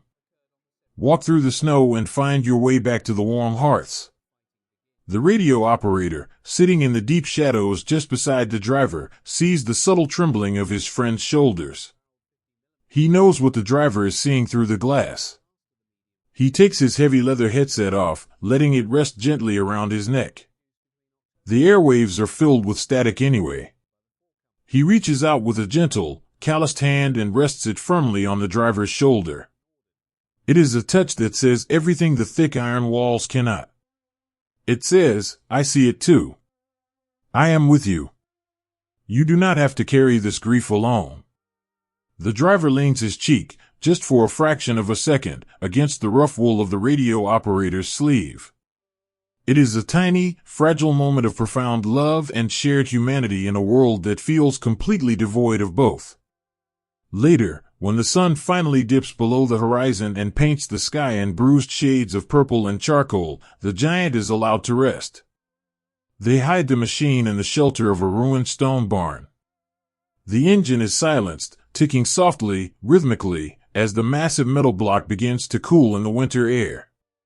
The only light in the cabin is the pale, silvery glow of the moon filtering through the open hatches. The young loader sits on his canvas folding seat. He rests a crumpled notebook on his knee. He has found a small stub of a pencil in his pocket, and he writes by the moonlight, his handwriting slow and deliberate. "My dearest Anna," he writes. The world looks so incredibly sad through the heavy glass. It is like watching a silent play unfold on a very small, distant stage. We are kept so safe inside this heavy armor. The engineers gave us walls of steel that the wind cannot pierce. But the steel cannot protect our hearts from what our eyes have to see. Today, we passed the broken machine of my friend, Johannes. It was resting in the snow, very quiet, very still. We could not stop for him. I feel so heavy tonight, my love. It is not the physical weight of the iron that tires me. It is the weight of all the beautiful things we are leaving behind in the snow." He pauses, resting the pencil against his lips. He looks around the dark, intimate space of the turret. His friends are leaning against the metal walls, their eyes closed, their chests rising and falling in the slow, deep rhythm of profound exhaustion. They look so peaceful in the dark. The hard, terrified lines of the day have been smoothed away by sleep. But even in this deep sadness, he continues, his pencil scratching softly in the quiet, there is a quiet, enduring beauty. The boys in this machine take such good care of one another. When the road is the darkest, when the things we see through the glass become too much to bear, someone will always reach out a hand in the dark. We are a family, forged inside this little ivory room. I try to focus on that. I try to look past the smoke in the ruins, and I try to remember the good things. I remember the way the morning light looks when it catches the dust dancing in our kitchen. I hold on to that light. It is warmer than the engine, and stronger than the armor. He folds the letter carefully, smoothing the creases with his thumb, and tucks it safely inside his tunic, right over his heart. He reaches up and takes hold of the heavy steel handle of the periscope shutter. With a slow, deliberate pull, he slides the thick metal plate across the narrow glass slit. The heavy clack of the metal locking into place is a deeply comforting, final sound. It is the sound of shutting out the broken world. In the absolute, perfect darkness of the cabin, the horrors of the day are finally locked outside. The narrow windows are closed. There is nothing left to watch. The tears on the periscope have dried. Inside, there is only the gentle, rhythmic breathing of his friends, the lingering, soothing warmth of the slumbering engine, and the quiet, stubborn resilience of the human spirit. They cannot fix the broken world they see through the glass. They cannot mend the tracks of the machines left behind. But tonight, wrapped in the protective dark of their steel cave, they can still hold each other together. They can close their eyes and dream of the light, waiting peacefully for the dawn. There is a profound, quiet grace in the way the earth forgives the things we build to tear it apart. Imagine a vast, open meadow tucked away in a forgotten corner of the countryside. The violent storm that once tore through this valley has long since rolled over the horizon, leaving behind a deep, ringing silence. The sky above is a vast, pale canvas of winter gray, and the air is completely still, holding its breath. The snow is falling, not in an angry blizzard, but in large, lazy, drifting flakes that settle over the world like a heavy, comforting quilt. And there, resting perfectly still in the very center of the white field, is the giant. It is a monument of iron, left behind by the retreating tide of the war. Its massive tracks are already half buried beneath the rising snowdrifts. The long, heavy barrel of the main gun dips slightly toward the earth, as if the great beast has finally bowed its head in exhaustion.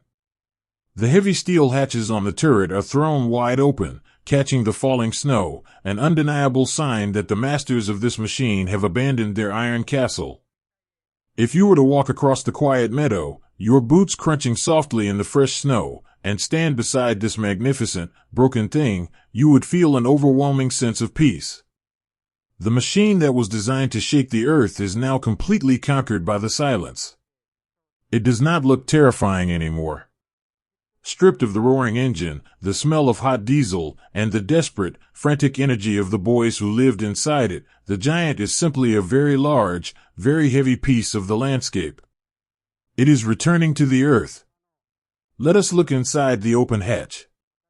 The interior, once a warm, dimly lit sanctuary of ivory paint and humming green dials, is now exposed to the freezing air.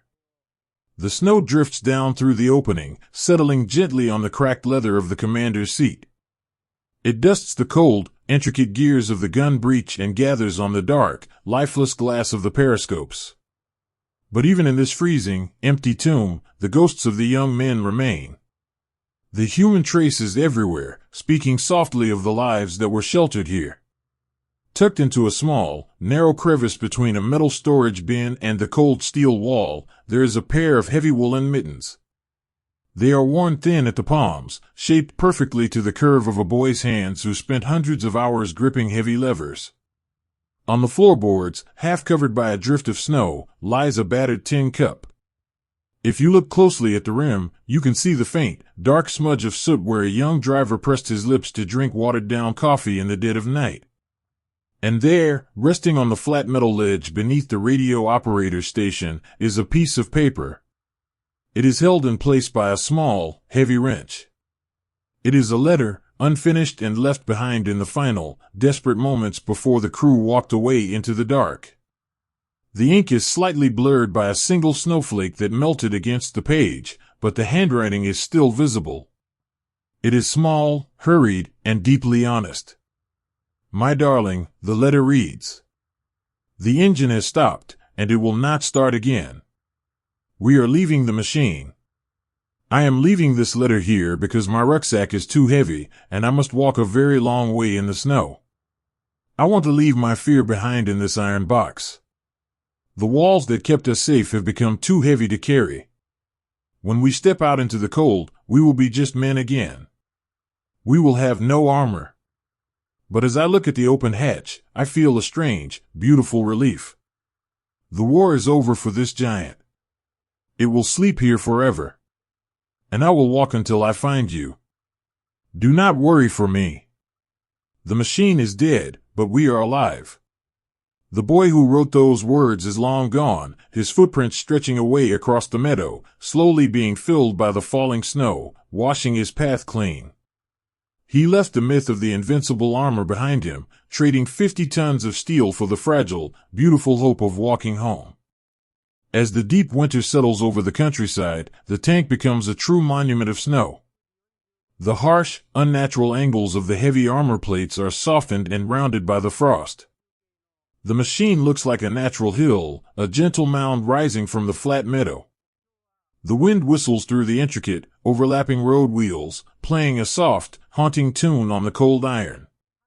The giant is sleeping deeply, wrapped in a blanket of white. But winter, no matter how long and deep, always surrenders to the spring.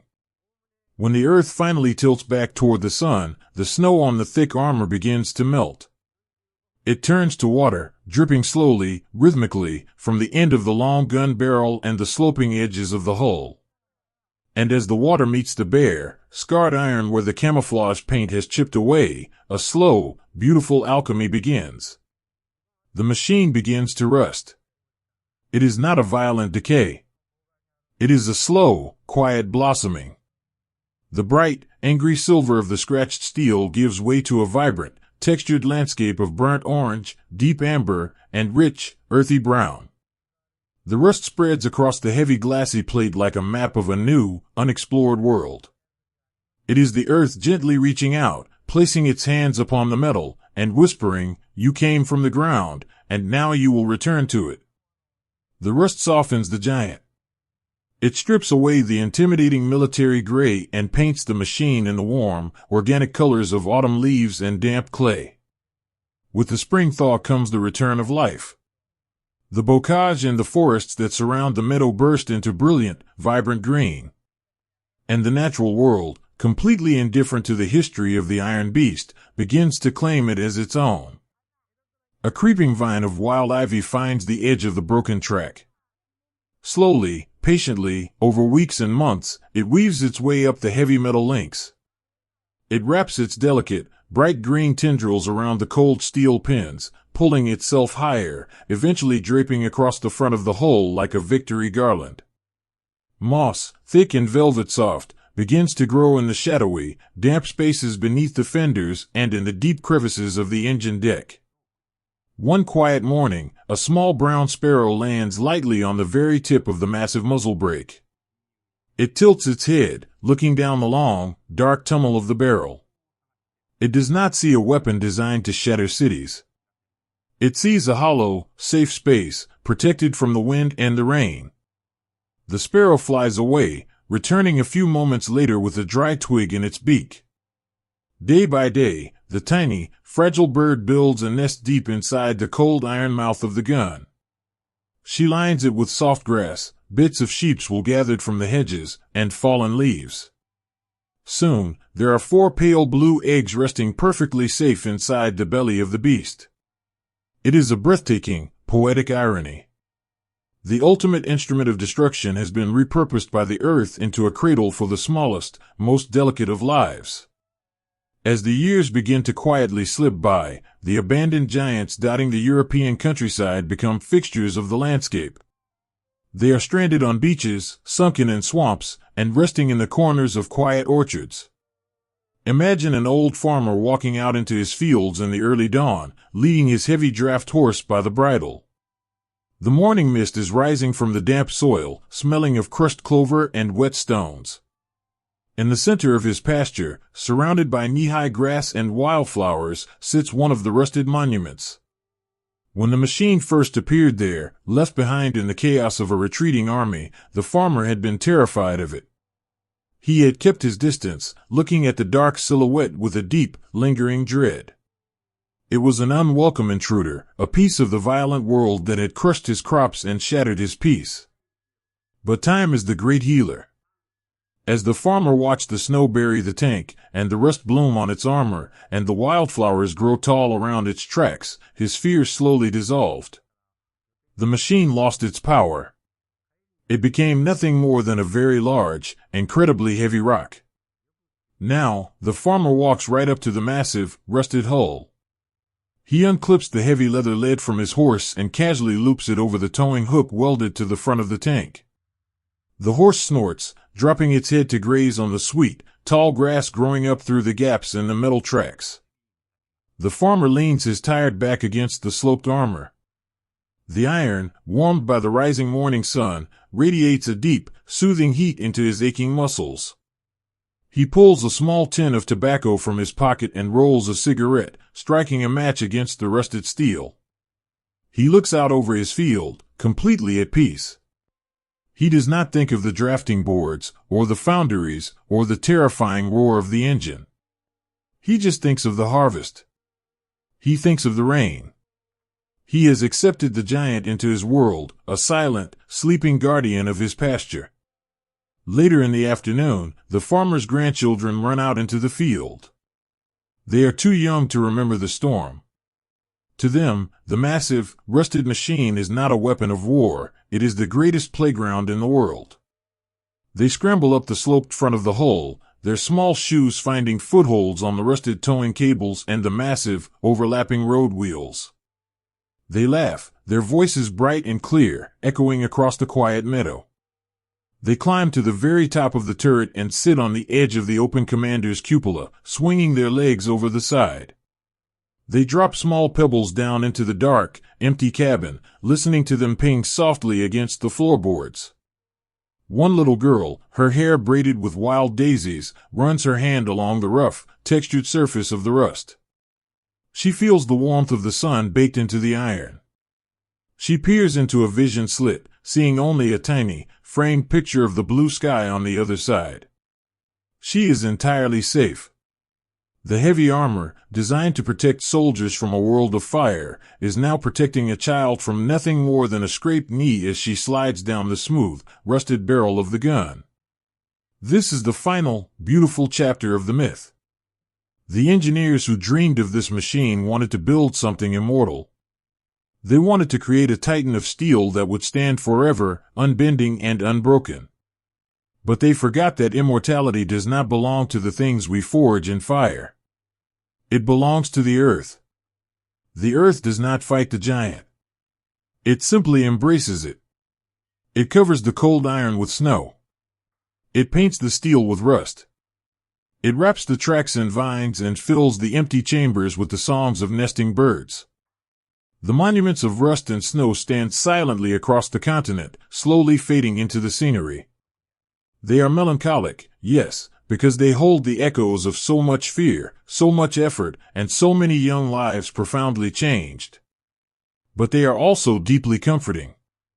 They are absolute proof that no matter how heavy the iron, no matter how loud the engine, the storm always passes. The silence always returns. As the sun sets over the meadow, casting long, golden shadows across the rusted hull, the giant seems to sigh into the earth. The day's heat slowly leaves the metal. The children run back to the farmhouse, their laughter fading into the evening air. The farmer leads his horse to the barn. And the machine is left alone in the deepening twilight, a quiet, slumbering beast, handing its scars back to the earth, and finally resting in perfect, unbroken peace. There is a profound, terrifying beauty in the exact moment a soldier decides he is simply a boy once more. Imagine a quiet country crossroad, bathed in the soft, bruised light of late evening. The sun has already dipped below the horizon, leaving behind a sprawling canopy of deep lavender and fading gold. The air is still, carrying the sweet, damp scent of cooling earth and wild clover. And resting at the edge of the trees, completely silent, is the giant. It is the end of the road. The fuel is gone, the heavy steel tracks are deeply mired in the soft soil, and the war has moved on like a dark storm blowing out to sea. For the 5 young men standing in the tall grass beside the machine, this is a moment of profound, dizzying weightlessness. For years, their entire existence has been defined by the heavy iron walls of this beast. It was their fortress, their identity, and their suffocating prison. They were the masters of the invincible myth.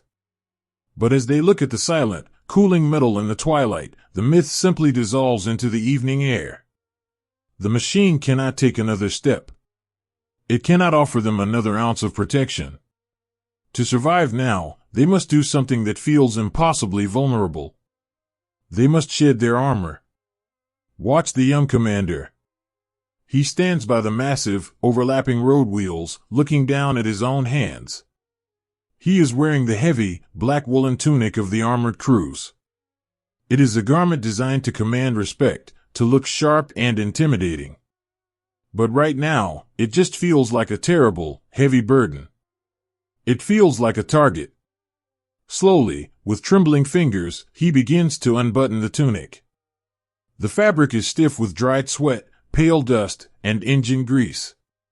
He pulls it off his shoulders, feeling a sudden, breathtaking chill as the cool evening air touches his thin undershirt. He holds the heavy black wool in his hands for a long moment. This coat holds all his fears. It holds the crushing weight of the decisions he had to make in the dark, and the desperate, silent prayers he whispered while looking through the narrow glass of the periscope. He folds the tunic carefully, an old habit of discipline, and sets it gently on the wide steel fender of the tank. One by one, the other boys follow his lead. They strip away the dark, heavy layers of their uniforms.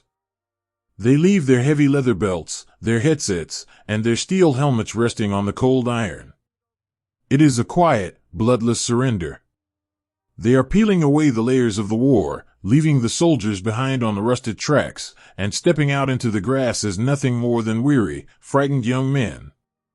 They are so terribly young. Without the bulky uniforms and the intimidating shadows of the turret, they look fragile. Their shoulders are slumped, their faces are hollowed by exhaustion, and their hands are empty. "Let us go," the commander whispers, his voice softer than the rustle of the leaves above them. They turn their backs on the silent giant and begin to walk down the dirt road. They do not march in formation. They simply walk, shuffling their worn boots through the soft dust. For the first few miles, the silence is deafening. They have lived for so long with the deep, bone-rattling roar of the massive engine, the squeal of the steel tracks, and the constant, static hiss of the radio. Their ears ring with the phantom echoes of the iron room. But slowly, step by gentle step, the natural world begins to reclaim their senses. They hear the rhythmic, soothing chorus of the evening crickets rising from the wheat fields. They hear the soft sigh of the wind moving through the branches of the ancient oak trees lining the road.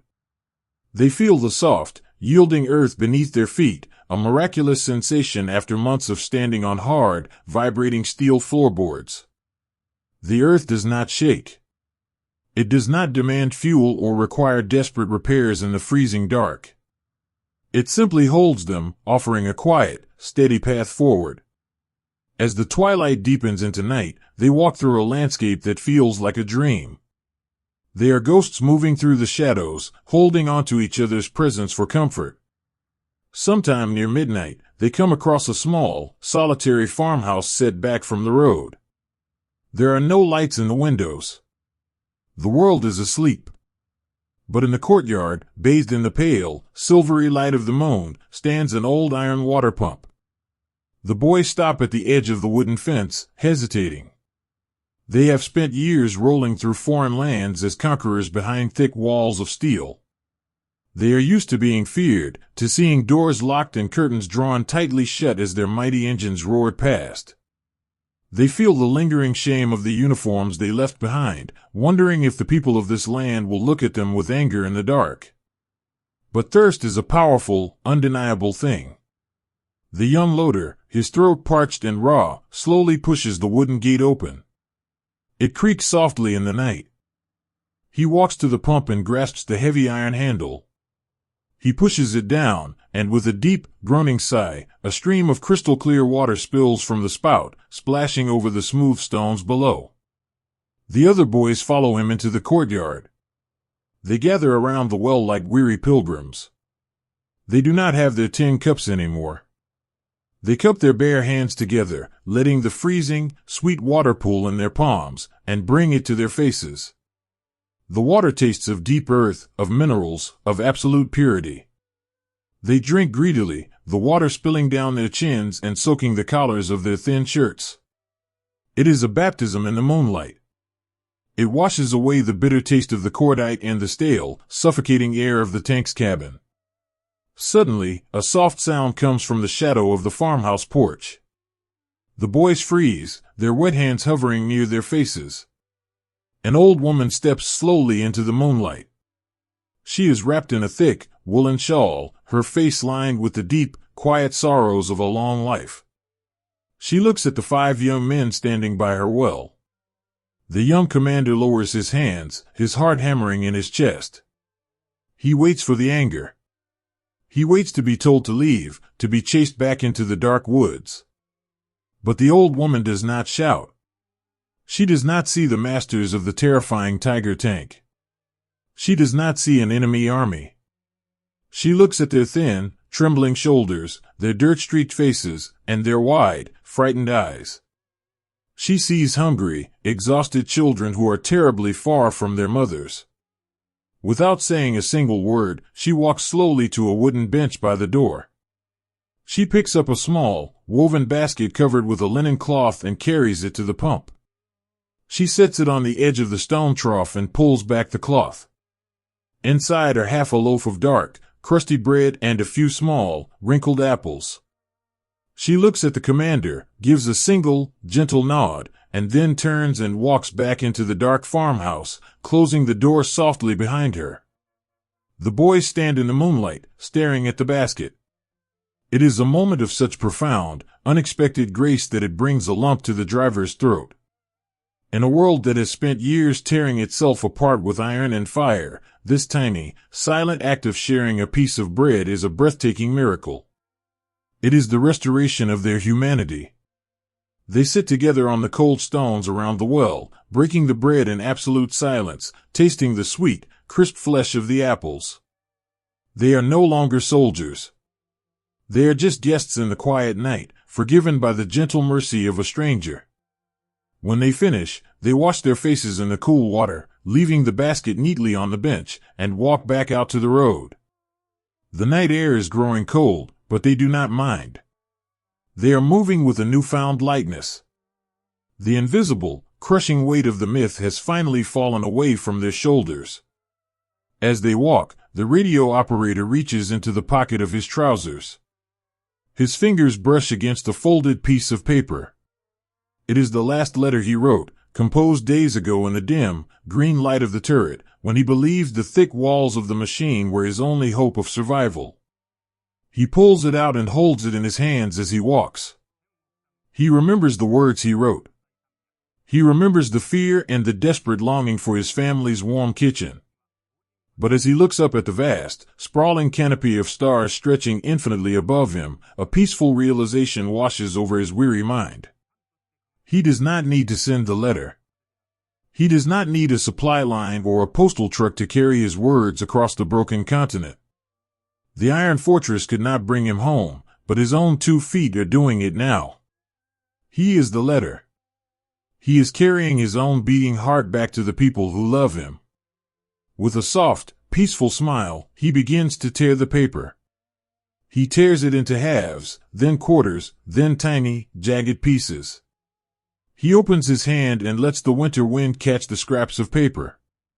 They flutter away into the dark, drifting like a flurry of pale snow into the tall, wild grass by the side of the road. It is a physical release of his final fears. He is letting go of the words, because he is finally going to deliver his love in person. The sky slowly begins to change. The deep, velvet black of the night softens into a beautiful, bruised shade of violet. The stars begin to fade, one by one, surrendering to the approaching dawn. The boys are so tired they can barely lift their feet. They find a large, ancient willow tree resting in a grassy hollow just off the road. Its long, sweeping branches drape down to the earth, creating a perfect, sheltered dome of quiet green. They crawl beneath the branches, finding a bed of soft, dry leaves. They do not have their thick woolen coats, and they do not have the heavy iron roof of the tank to protect them. But as they lie down together, pressing shoulder to shoulder to share their warmth, they feel safer than they ever did inside the machine. They are surrounded by the living, breathing earth. The tree wraps its gentle, wooden arms around them, offering a shelter built of life, not of destruction. The air smells of morning dew and new beginnings. The young commander lies on his back, looking up through the veil of willow leaves at the lightening sky. He listens to the slow, steady breathing of the boys sleeping around him. They made it. The giant broke, the armor failed, and the grand, terrifying plans of the drafting board crumbled into rust. But the boys survived. They survived because they held onto each other. They survived because of shared canteens of water, offered blankets in the freezing dark, and the quiet, stubborn resilience of the human heart. He closes his eyes. The ringing of the engine in his ears has finally faded completely, replaced by the gentle, soothing chirp of the early morning birds. The fading voices of the crew are no longer shouting over the roar of a machine or whispering in terror in the dark. Their voices have softened into the quiet, rhythmic sighs of deep, peaceful slumber. They are walking away from the myth, shedding the terrible illusions of iron and power, and surrendering themselves completely to the gentle, welcoming embrace of the quiet earth. And as the first soft rays of the morning sun touch the tops of the trees, bathing the hidden hollow in a warm, golden light, the boys sleep on, dreaming of nothing but the simple, beautiful peace of the long road home. Time does not fight the iron, it simply outweights it, wrapping the deepest wounds in a quiet, forgiving blanket of green. Imagine a world that has finally stopped trembling. The deep, earth-shattering roars of the heavy engines have faded into memory, replaced by the gentle, rhythmic sound of a warm spring rain falling through the leaves of an ancient forest. The sky is no longer filled with the angry buzzing of hornets or the dark, heavy smoke of burning fields. It is simply a sky again, vast, clear, and a breathtaking shade of pale, washed blue. Below this quiet sky, the earth is engaged in a slow, beautiful work of healing. The deep, jagged trenches that once scarred the meadows are slowly caving in, their sharp edges softening as the soil settles back into sleep.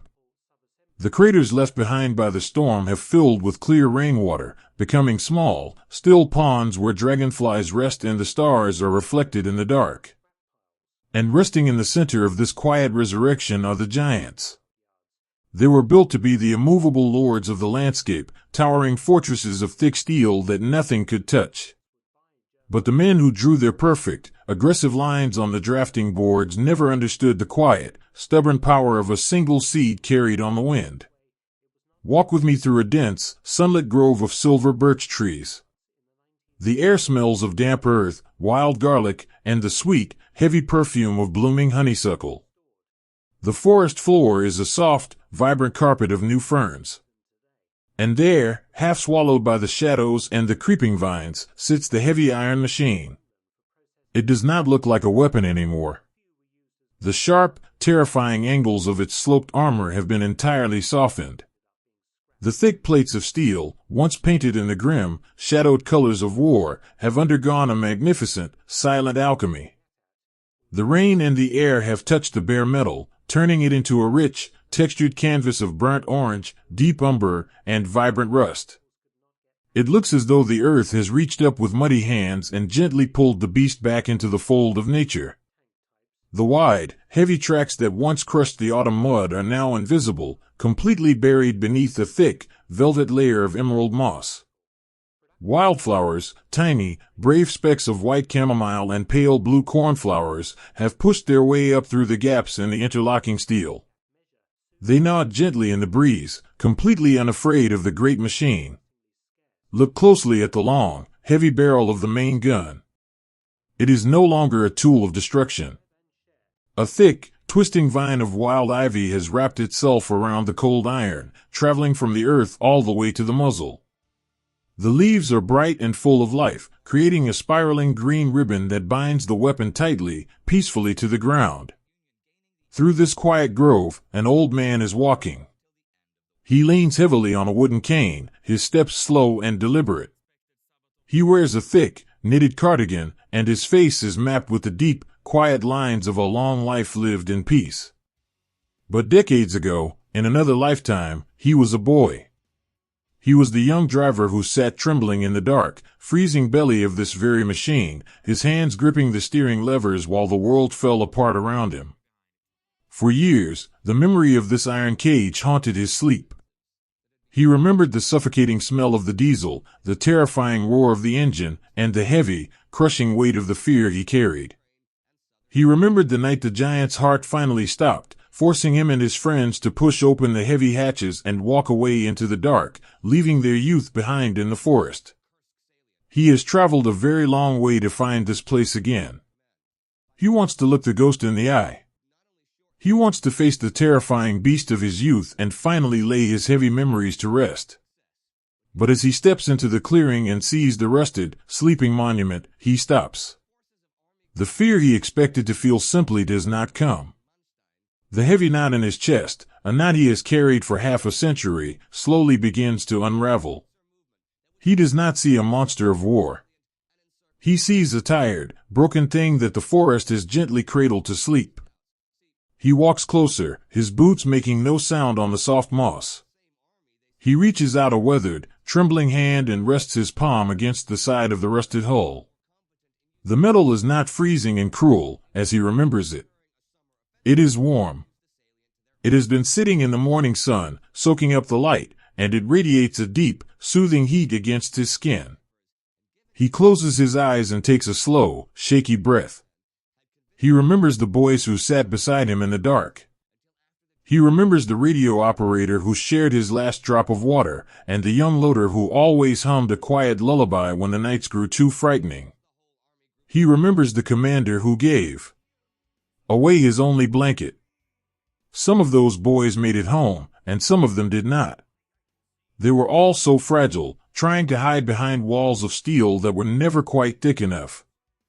A single tear escapes the corner of the old man's eye, catching the sunlight as it traces a path down his cheek. It falls onto the rusted steel, a quiet, invisible offering. He is mourning them, yes, but he is also forgiving himself.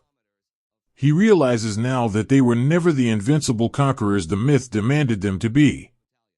They were just frightened children, caught inside a machine that was too heavy for the world. He looks up at the open driver's hatch, the very window he used to peer through. A young, slender sapling of a birch tree has grown straight up through the opening. It reaches toward the sky, its pale green leaves rustling softly in the breeze. The earth has broken the unbreakable machine, not with fire or force, but with the slow, persistent upward reach of a tiny tree searching for the light. The old man reaches into the deep pocket of his cardigan. He pulls out a small, folded piece of paper. It is a letter, written in a slow, careful hand just a few days ago, sitting at his own kitchen table while his wife poured the morning tea. He does not open it to read it. He simply reaches out and tucks the folded paper gently into a small crevice in the rusted armor, wedging it safely beneath a thick vine of ivy. It is a letter to his friends. A letter to the boys who did not get to grow old. My dear brothers, the letter whispers in the silence of his mind. I came back to find our old iron room. You would not believe how beautiful it looks today. The sky is so clear, and the birds are singing in the branches above us. The war is completely gone. The machine that we thought was our whole world is just a quiet hill of flowers now. The world healed, my friends. I wanted you to know that. The world healed, and the silence is beautiful. Rest now. We are all finally safe. He pats the rusted steel one last time, a gentle, fatherly gesture, and then turns away. He walks back through the forest, his steps feeling a little lighter, leaning a little less on his cane. He leaves the giant behind, exactly where it belongs, swallowed by the shadows and the leaves. This is how the deep scars of the continent were handed back to the earth. Across the vast fields and the hidden valleys, the story repeated itself in 1,000 quiet moments. Imagine a wide, sweeping farm in the rolling countryside. A young woman walks behind a heavy draft horse, guiding a wooden plow through the rich, dark soil. It is spring, and the earth smells of promise and rain. In the middle of her field, sitting entirely motionless, is the rusted lower hull of a broken machine. She does not curse it. She does not try to move it. It is simply too heavy, a stubborn relic of a storm that passed before she was even born. Instead, she plows right up to the edge of the steel tracks. She guides the horse in a careful, gentle arc around the rusted metal. When it is time to sow, she casts her seeds of wheat in a wide, sweeping arc. The golden seeds fall onto the turned soil, and some of them land in the deep grooves of the tank's road wheels. Some of them fall into the empty spaces of the shattered engine deck. Months later, when the harvest is ready, the rusted machine is almost completely hidden by a sea of tall, swaying, golden wheat. The heavy iron does not stop the earth from providing. The bread that will be baked in the farmhouse oven is grown in the very shadows of the machine that was meant to destroy. It is a profound, everyday heroism. It is the quiet resilience of life insisting that tomorrow matters more than yesterday. The people who live near these rusted giants begin to forget what they once were. On a warm summer evening, a group of children from the nearby village run out into the fields to play. They are barefoot, their laughter bright and clear, echoing over the grass like the ringing of small bells. They run toward the ruined tank. To them, it is not a tiger. It is not a weapon, and it is not a tomb. It is a castle. It is a pirate ship. It is a secret hiding place. A little boy with dirt on his knees scrambles up the sloped front of the armor, his small fingers easily finding footholds in the deep pockets of the rust. He pulls himself up to the roof of the turret and sits proudly by the open hatch. He looks out over the fields, pretending he is the captain of a great, unmoving ship sailing through an ocean of green grass. Below him, a little girl hides behind the massive, overlapping wheels. She crouches low, her hands covering her mouth to muffle her giggles as her friends search for her. The thick steel, which once absorbed the terrified, ragged breathing of young men hiding from the end of the world, now absorbs the joyful, innocent laughter of a child playing hide-and-seek. The children do not know the myth. They do not know about the drafting boards, or the midnight fears of the engineers, or the crushing weight of the crown. They only know the warmth of the sun on the rusted metal, and the thrill of the game. This is the final, ultimate defeat of the Iron Giant, and it is the most beautiful defeat imaginable. The machine was built to enforce a grim, terrified obedience on the world. It was designed to be unforgettable. But the earth, in its infinite, gentle patience, simply erased the terror. It covered the jagged edges with velvet moss. It plugged the great cannons with the nests of sparrows. And it replaced the frightened, whispered prayers of the soldiers with the bright, ringing joy of children at play. As the sun begins to set, casting long, peaceful shadows across the field, the children are called home for supper. They slide down the rusted hull, grab their sweaters from the grass, and run back toward the glowing windows of their houses. The giant is left alone in the twilight. The evening breeze picks up, rustling the leaves of the birch sapling growing from the driver's hatch. A few pale petals from a nearby wild rose bush drift through the air, settling softly onto the cold iron. The machine breathes out the heat of the day, a soft, metallic sigh that blends perfectly with the chirping of the crickets. It is no longer a monument to a war. It is a monument to the end of one. It is a quiet, rusted promise that no matter how heavy the iron we forge, no matter how thick the walls we build to hide our fears, the earth will always be waiting to take us back. The vines will always grow. The spring will always return. And the scars we leave behind will always, eventually, be handed back to the earth, softened, forgiven, and covered in a gentle, breathing blanket of green. In the very end, the heaviest iron is always outlasted by the lightest, quietest breath. Imagine a small, sunlit room at the top of an old, quiet house. It is late afternoon, the time of day when the world seems to slow down and hold its breath. The light pouring through the window is a thick, golden honey, catching millions of tiny dust motes that drift lazily in the still air. The only sound is the gentle, rhythmic ticking of a grandfather clock in the hallway, a soft, steady heartbeat that anchors the house in peace. Sitting in a worn velvet armchair by the window is an old man. His hair is thin and white as winter frost, and his face is a map of a long, deeply lived life. His hands, resting quietly in his lap, are frail now. The skin is thin, tracing the delicate blue rivers of his veins. But many, many years ago, those same hands were wrapped in heavy leather gloves. They were calloused and stained black with thick engine grease. Those hands used to pull the heavy steel levers of a giant, guiding 50 tons of iron through freezing forests and endless, muddy plains. He was a driver once. He was a boy who lived inside a moving mountain, believing that the thick, ivory-painted walls of his machine could keep the broken world away. He looks out the window at his garden. A gentle breeze rustles the leaves of a large weeping willow, making a sound like a long, soothing sigh. He watches a tiny, fragile butterfly dance among the blooming lavender. It is so small, so completely defenseless. It has no armor.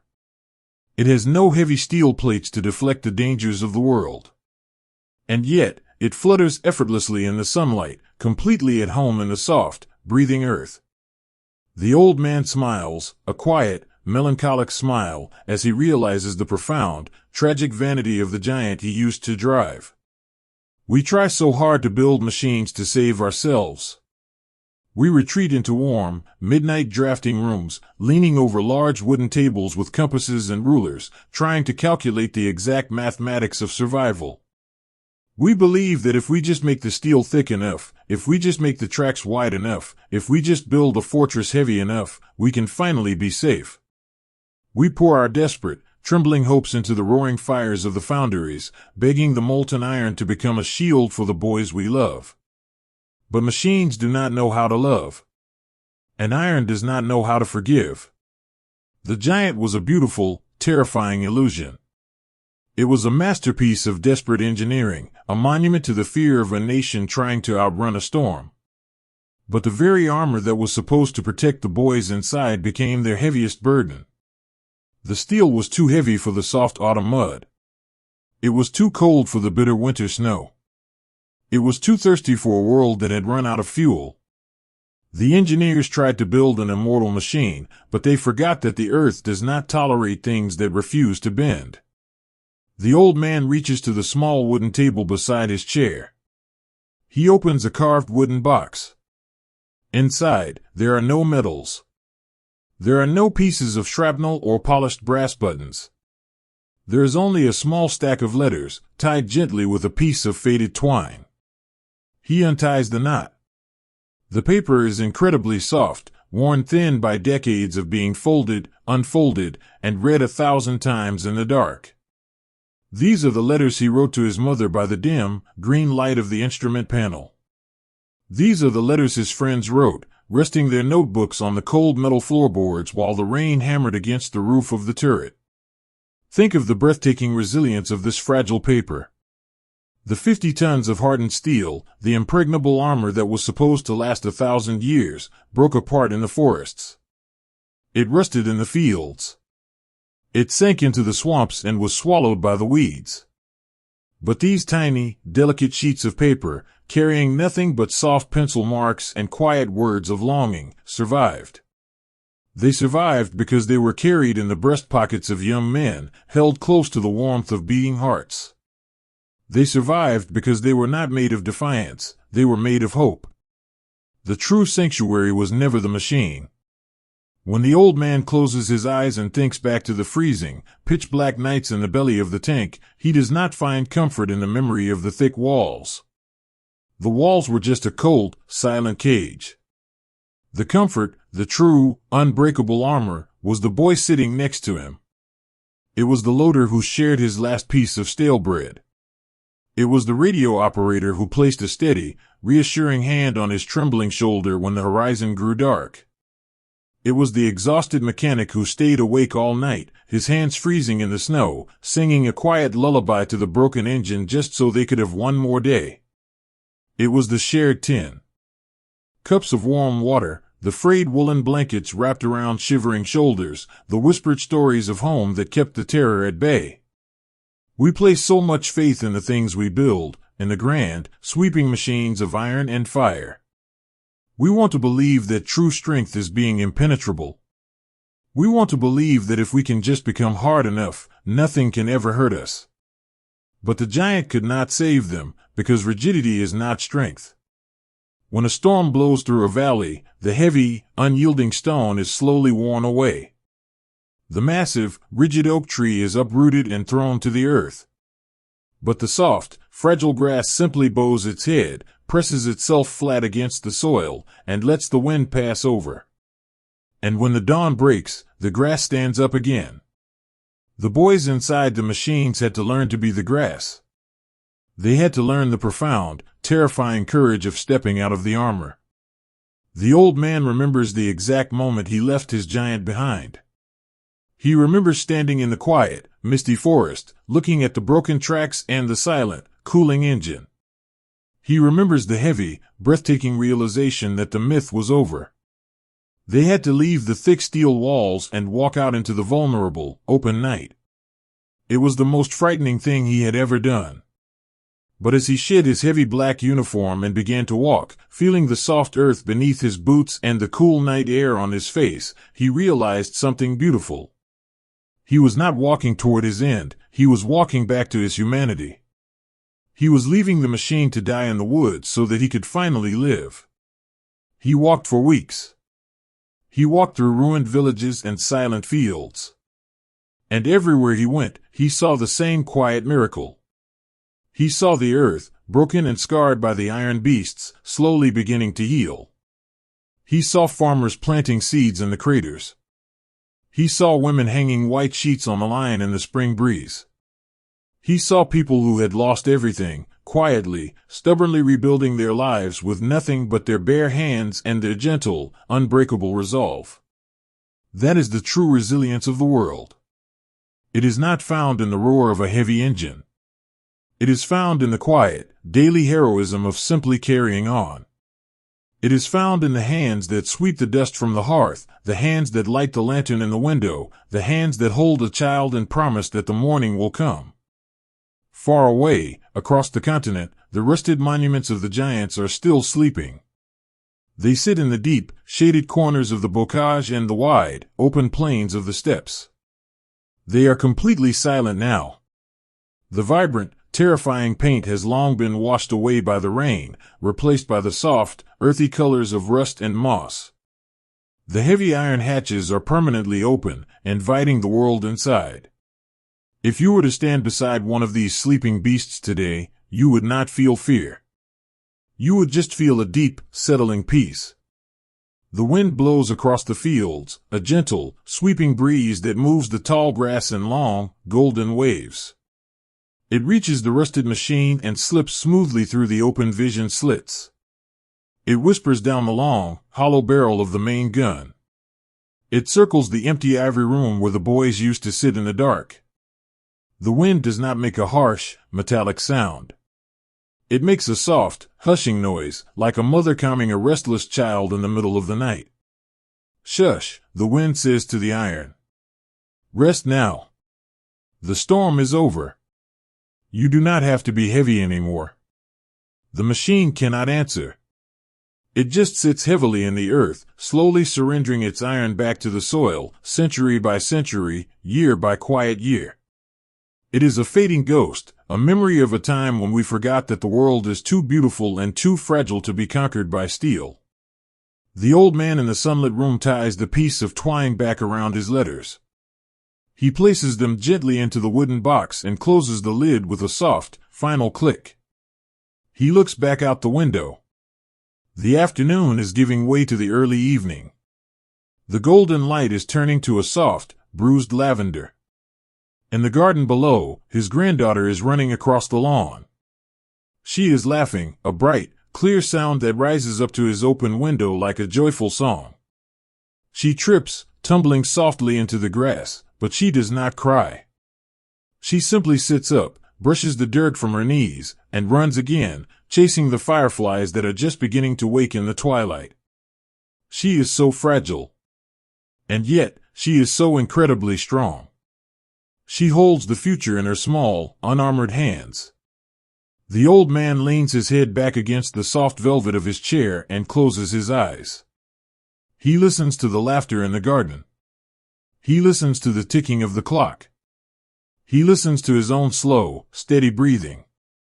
The long journey is finally over. The midnight drafting rooms are empty. The foundries are cold. The thick steel tracks are buried beneath the flowers, and the terrible, roaring engines are silent forever. The giant has gone to sleep in the weeds, and it will never wake up. There is nothing left to fear. There is no need for armor anymore. You can let go of the heavy iron. You can let the tension slip from your shoulders. You can breathe in the cool, quiet air of the evening, and know that you are safe. True solace was never meant to be found in the things we build to keep the world away. It is found simply in the open, vulnerable courage of stepping into the light, holding each other's hands, and listening to the last, gentle whisper of the wind as it carries the echoes of the past away into the dark. Sleep well. The world is soft, the night is quiet, and we are finally home.